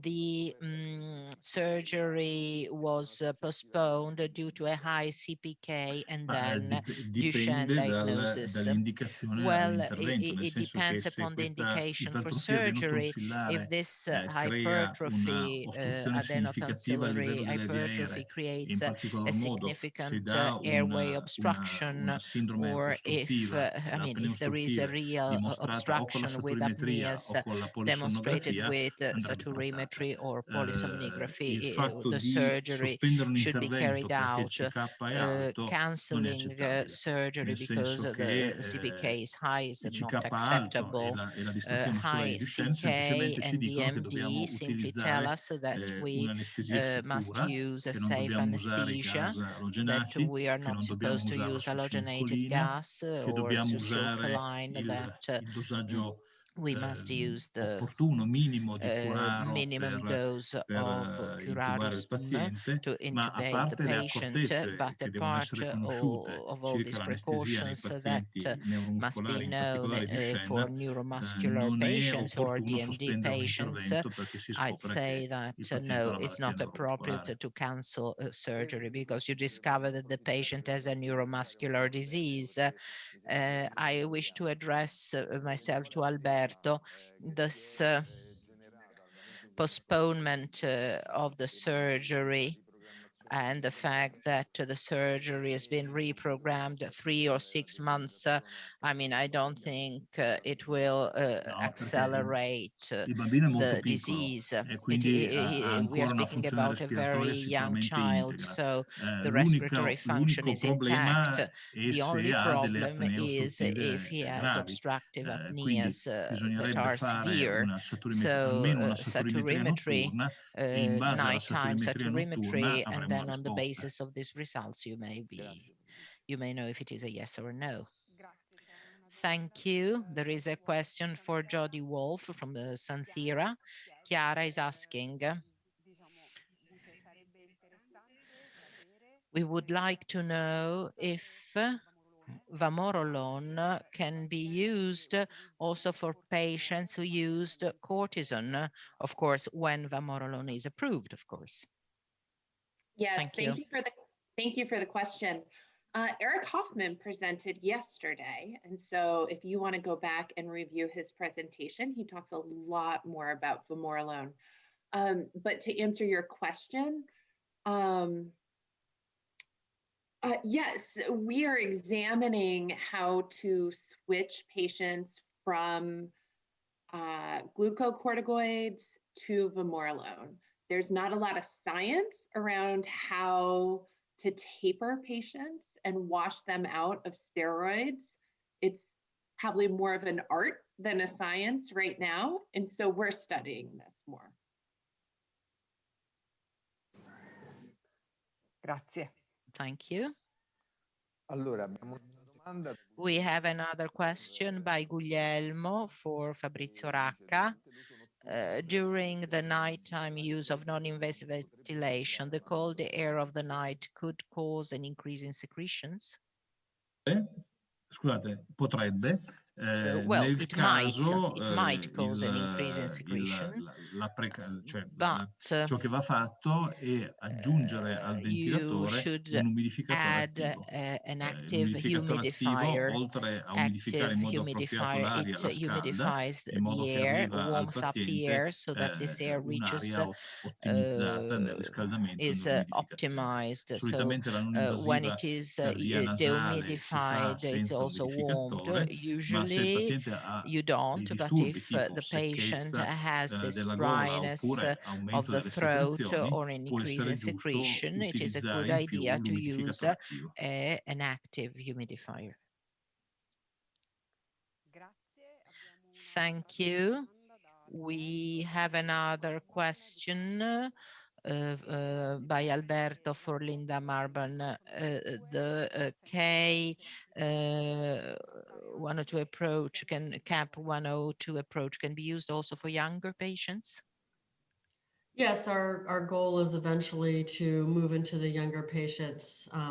As you know, they decline more slowly and their heart disease is not usually as severe, but our goal will be to label expand as soon as we possibly can to treat the younger kids, because we believe that delaying the progression of the cardiomyopathy will keep their hearts functioning well and perhaps normally for a long time.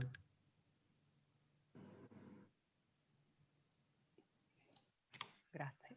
Abbiamo un'altra domanda da Fabrizio. One more question.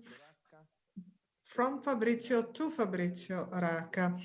As for the prevention of respiratory deficits, shall we consider the possibility of a given lifestyle, especially in childhood or in adolescence, as something advantageous, or at least possibly delaying respiratory complications? I don't know, playing horn, musical instruments, if that is not a problem for the rest of the family, of course, or engaging in some specific sports. What do you think? In questo caso è che dobbiamo pensare gli sport e anche l'utilizzo degli strumenti a fiato come un analogo della fisioterapia motoria e respiratoria. Se fatta in modo corretto è sicuramente utile e non dannoso. Cosa intendo dire per modo corretto? Per modo corretto intendo dire che come tutta l'attività di fisioterapia che si fa sui Duchenne, sia quella motoria che quella respiratoria, deve sempre avere un limite, che è l'affaticamento del paziente. We need to stop sometime, because fatigue may arise, and this should not be the case. So if this is done without the patient getting fatigue, that's great, apart of course for the problems for the family. But I mean, yes, why not? Why not? However, let me stress once again that the patient should not undergo any fatigue. Thank you. Thank you. Well, of course, we know that there are so many musical instruments that can be used with earphones. So the rest of the family may not have to suffer from, their child's playing horn musical instruments, in which case they're most welcome in our homes. There's a question for Linda, who is apparently leaving soon. Can we ask her this question so Linda can leave? First of all, thanks for staying with us until the end. It's a question from Alessandro. When do you think you can come to Italy with your trials too? Yes, of course, we want to expand CAP 1002 to Europe as soon as we possibly can. The first steps we made in that process was using a European-based manufacturer, Lonza, to make ourselves based on EMA guidelines. And please stay tuned. We hope to be in Europe very soon. Italy, of course. Grazie, Linda. Thank you, Linda. Okay, and now I have a question for Ines.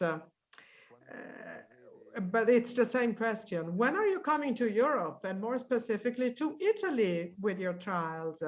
Because we miss you. That's sweet. Thank you. So this first study will be US only, but if it's positive, we will move with a pivotal study that would be international, including Italy. Thank you for your question. Pensate già nel prossimo anno o che tempi prevedete più o meno? Maybe next year or when? Well, it's a 1-year study. So we have 1 year of enrollment and 1 year of treatment. So likely it'll be in 2023, 2024 that we'll open the pivotal phase 3. Grazie. Thank you.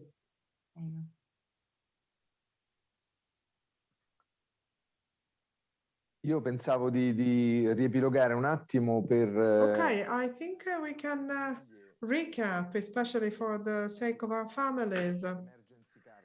I'd like to recap what has been told about the emergency card. Please use our website and if you haven't used the emergency card yet, you can apply to receiving it precisely by visiting our website.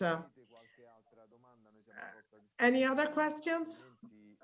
In which case we are ready to answer. But otherwise, we can let our speakers leave. Let's see if there are other questions. That is apparently not the case. So, thank you all. As usual, you've been precious. Thanks a lot for being so cooperative.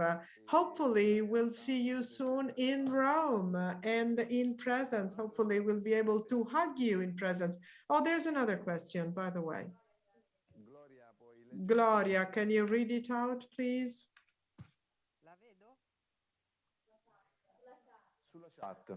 It's in the chat, of course.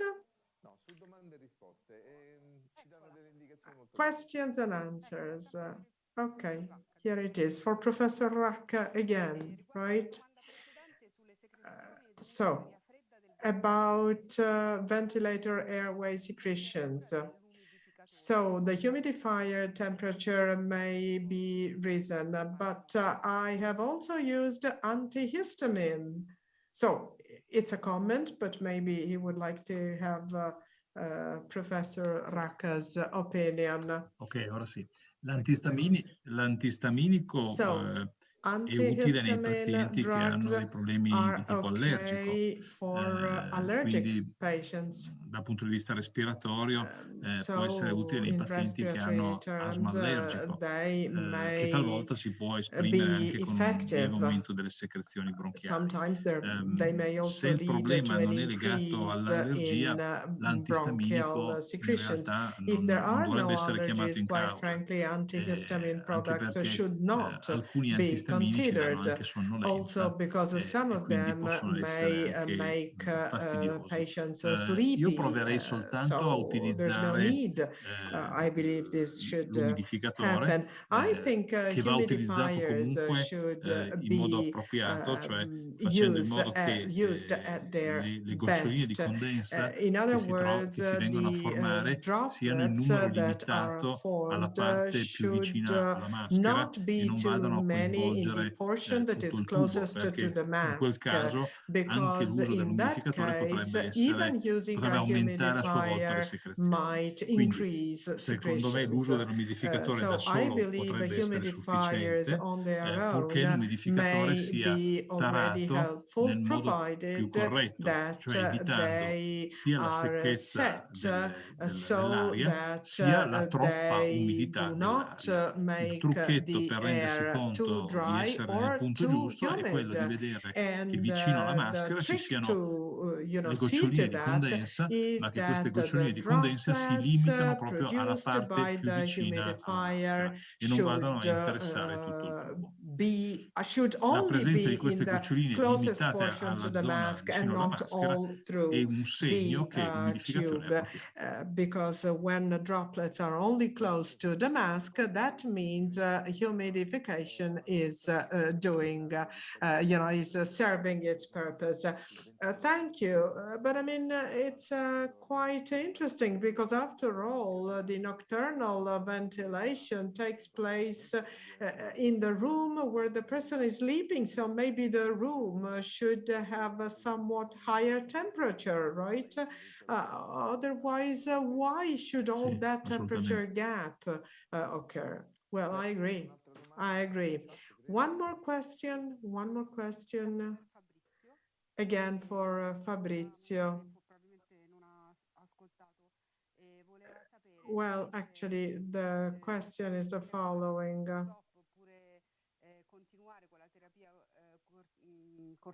Cortisone treatment or not before immunization. Fabrizio, you may have expanded on that subject already, but maybe you'll want to say something more, because actually we keep getting this kind of questions about this. Thank you. Ok, Allora, per quanto riguarda il vaccino anti-influenzale e il vaccino Regarding antipneumococcico, the vaccine le against società scientifiche si influenza sono già and espresse against dicendo che non pneumonia, va the scientific assolutamente societies have been very stoppato il clear about cortisone it. prima Namely, di fare la cortisone should vaccinazione. not be Per quanto riguarda il discontinued Covid, a before me non risulta immunization. ancora As che for nessuna società COVID-19 scientifica si sia vaccine, espressa a proposito you per know, quanto riguarda i I pazienti know of neuromuscolari, no scientific societies però darei having la stessa spoken indicazione a up non stoppare il about this. cortisone, However, I perché believe the non si tratta indication di un should be the vaccino same. pericoloso, nel Cortisone senso should che not be potrebbe causare lui discontinued since stesso the il vaccine Covid is not supposed to cause e COVID-19. e anche le altre patologie Therefore, che utilizzano il cortisone non even hanno avuto for delle those controindicazioni patients a who are continuare il not cortisone DMD prima del patients vaccino. but who Quindi, are on per essere cortisone sintetici, treatments non should stoppare il apparently not cortisone prima di discontinue fare i such 3 vaccini di cui treatments abbiamo before parlato, these cioè 3 l'antinfluenzale, immunization l'antipneumococcico processes, e that is l'anticovid. against the flu, pneumonia, and COVID-19. Thank you for making it even clearer. But believe me, this is a topic that is always raised, you know, whenever the immunization time comes about. So we have always tried to be clear, but apparently we need to make that even clearer. And anyway, if you visit our website, you'll find all the relevant information. Now, unless there are any more questions, I wish to once again thank our speakers for being so kind. Hopefully, we'll see you soon next year and in person here in Rome. And let me take this chance to remind you of the following. This year, all our sessions have been recorded. You will find the recordings on our website, on Facebook, YouTube. So you'll find all recordings, including the president, who I'm sure has been watching the famous football or soccer match on TV today. Well, he will get the chance to view this session through the recording. And we know that our speakers try to be clear. They make huge efforts to use the simplest possible words. But this is unfortunately impossible sometimes because some topics are particularly complex and therefore call for complex wordings. But having the chance to watch the recordings of the session can help us all get a better understanding even of a very complicated picture. So we're very lucky this year to have all the recordings, so please use them, go see them. In case something is not clear, let us know. We might think of a webinar that may make what is not clear clearer, of course, for the sake of our children. So I think we are almost done. We are at the end of this beautiful adventure, which started last Wednesday. The staff members have tirelessly worked to that. And by the way, here they are, you know.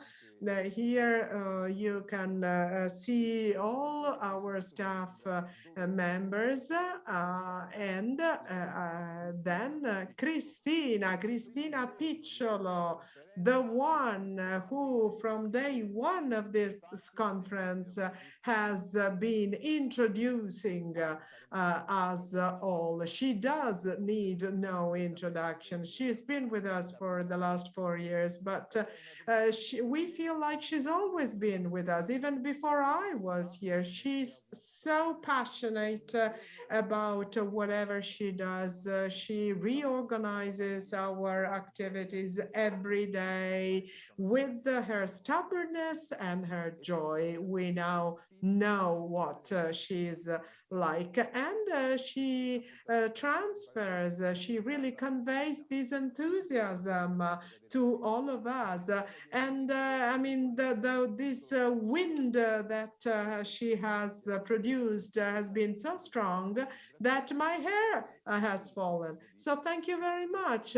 This Barbie TV studio is yours. Thank you.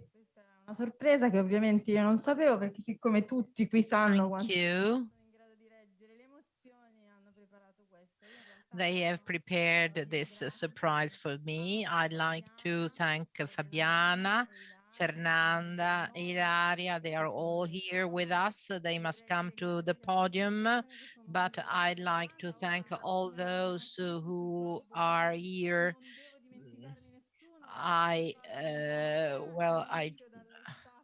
I want to start with the national staff. I hope that the production can make us see all the little screens. Please, I like to show all of you who are online, all the people who are from home, who are online from home. Lucilla, we call her Mama Lucy because she helps us in managing all the things that are linked to our office. Fabiana Boccia and Francesca Bontempi, we have mentioned them for our projects. They give an essential contribution. And I'd like also to say hello to Aurora, Irene, our graphic Irene, who works in the area of fund collection, Roberto, Roberto Zoffoli, Aida, again, fundraising. I can see her now. Aida, hi, thank you. Emilio Lodise, without him, none of us would be here. And Emilio, thank you. Thank you. Or we would be here in very difficult situations. He works in the administration and the financial sector. Fabio Amanti was there with Daniele, and he follows all the part of institutional contacts and also the listening center, who is here with all its representatives, Tiziana, Emanuela, Marika, Maria, Nicole. Nicole might sing us a song now, but we'd be very nasty in asking that because she is voiceless at the moment. And all those who work from the different regions, Spica from Piedmont and Giada, Anna Laura from Emilia-Romagna, Lucrezia from Tuscany, Carmen from Apulia, and Letizia from Calabria, Stefania, and we also welcome Sonia from Sicily and Sarah from Sardinia. And I can see all of them online. I hope I haven't forgotten anyone. Gloria, Elena Poletti is there. Without Elena, we wouldn't have all the posts you see here, all the communication. Cristina Bella, Professor Racca mentioned her, physical therapist. I'm doing it all by heart. I have no and now I give the floor to Filippo to introduce the members of the Executive Council, to thank them, because all we do, of course, well, goes through their hearts and brains. Before giving the floor to Filippo, special thanks, and I'd like to repeat it, to Cleverage, Carlo, Edwin, Marcello, Daniele. I had a great time, great fun these days. I've tortured them in a most incredible way. They said yes to almost anything. Thank you very much. Certainly, they want to disappear. We see Vanna, our interpreters, Vanna and Alessandra, with a video now. Sorry for the many times we exceeded your skills. Thank you. Thank you. And our president now closes our conference and he introduces the executive committee. So now the floor to the president. Thank you, Filippo. Thank you, Cristina. Thanks to you all. Filippo has stressed that I may have missed some bits of the conference. It's not true. I followed all the sessions.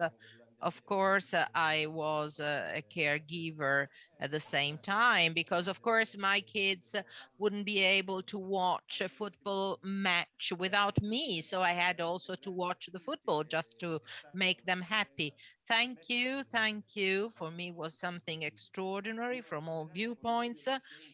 Science and life together. And Parent Project has always been on the vanguard with science. Something is moving. There is always something new as to the aspects of everyday life. So life, well, I think we have made this is a great achievement. This conference is a great achievement.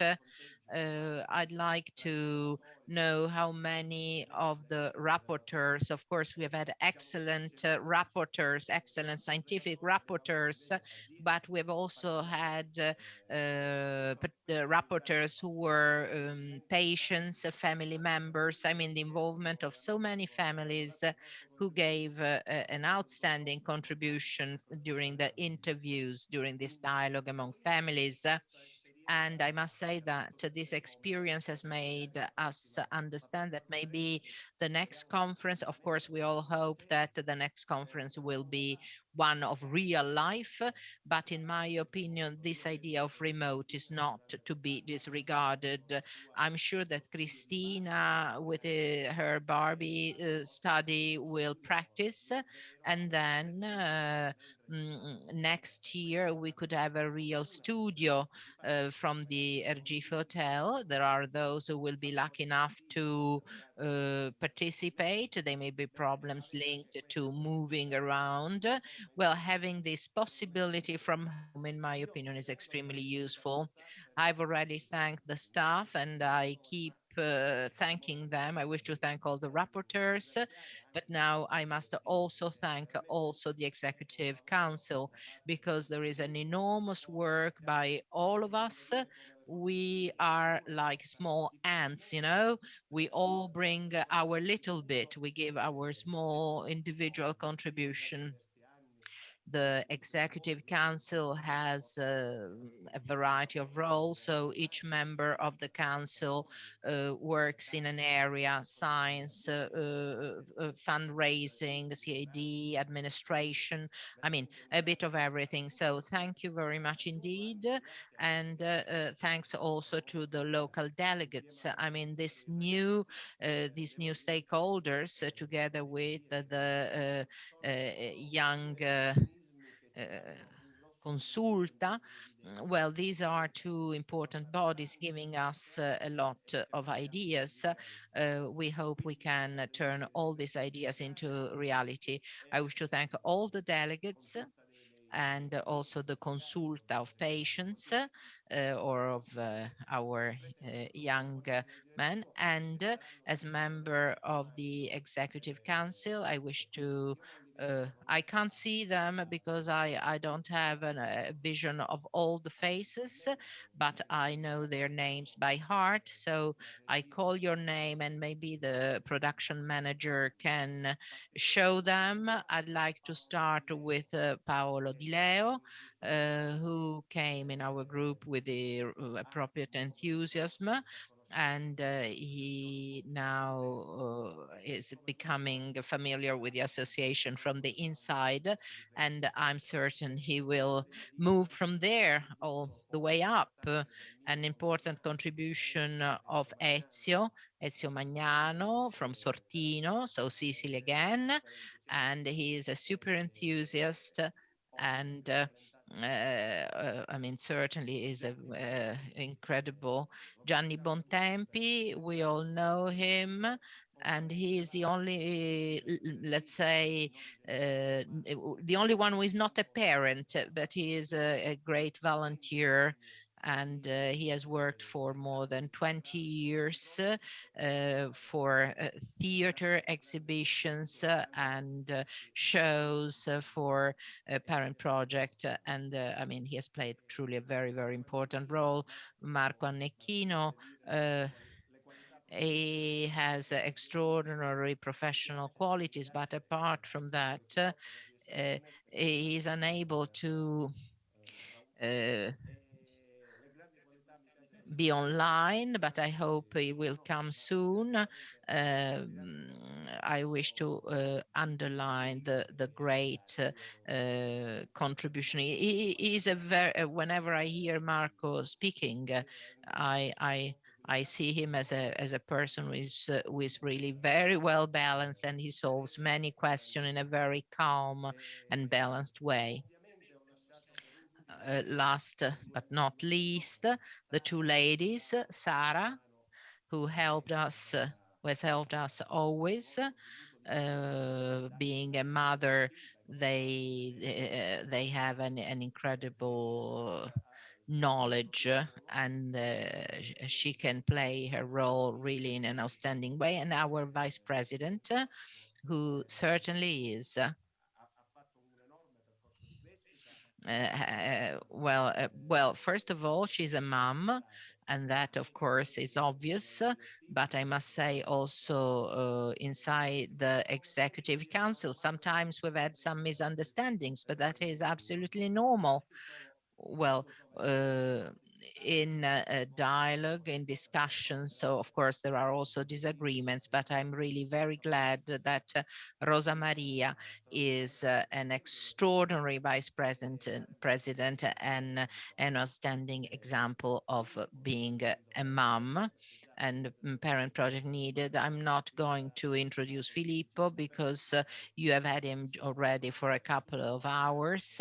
He is really awesome. I mean, he gives an incredible contribution, both from the scientific viewpoint and not only outside Parent Project. I believe that the impact of Filippo is extremely important. So thank you very much indeed.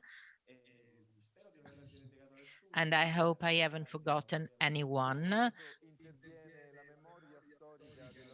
Now, time has come from the historical memory of the association. You forgot Gerardo. So you wanted me to demonstrate that I am the historical memory of this association, just to make me feel older. So back the floor to Filippo and the studio for the closing. I know that there is a closing ceremony. Gerardo, sorry for forgetting you. Just a couple of words. Also to apologize. You see my white beard. It's obvious that I am getting old. Gerardo did an extraordinary work in Basilicata. I'd like to speak of the role he has now. He has been appointed as a disability manager in his municipality, and it is it's great because he will be able to speak on the different taken by his municipality on any subject seen from the viewpoint of disability. I don't know, new activities, architectural barriers, for example. Disability manager is a very important role, and I hope that this example may be followed by other municipalities, because there are not many municipalities envisaging this role. So now I give the floor back to the studio. Grazie Presidente. Lascio la parola Thank you very much, Mr. President. Cristina. Well, let the video speak, but please don't forget our Easter fundraising campaign. There's a phone call number that you can read just in the lower part of this slide. Please call and book your Easter products for our fundraising campaign. It is indeed very important, and by the way, the products can be also shipped abroad. Bye everybody. Please don't go. First watch the video. Bye and thank you all. Thank you. Bye. E allora possiamo dare un video tra 3, 2, 1.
Il mio futuro lo immagino come la vita di tutti i giorni, che si devono superare certi ostacoli per andare avanti nella propria vita. Diciamo che io la vita la penso che bisogna superare ogni problema e mai buttarsi giù come qualche volta succede, qualcuno non ci riesce.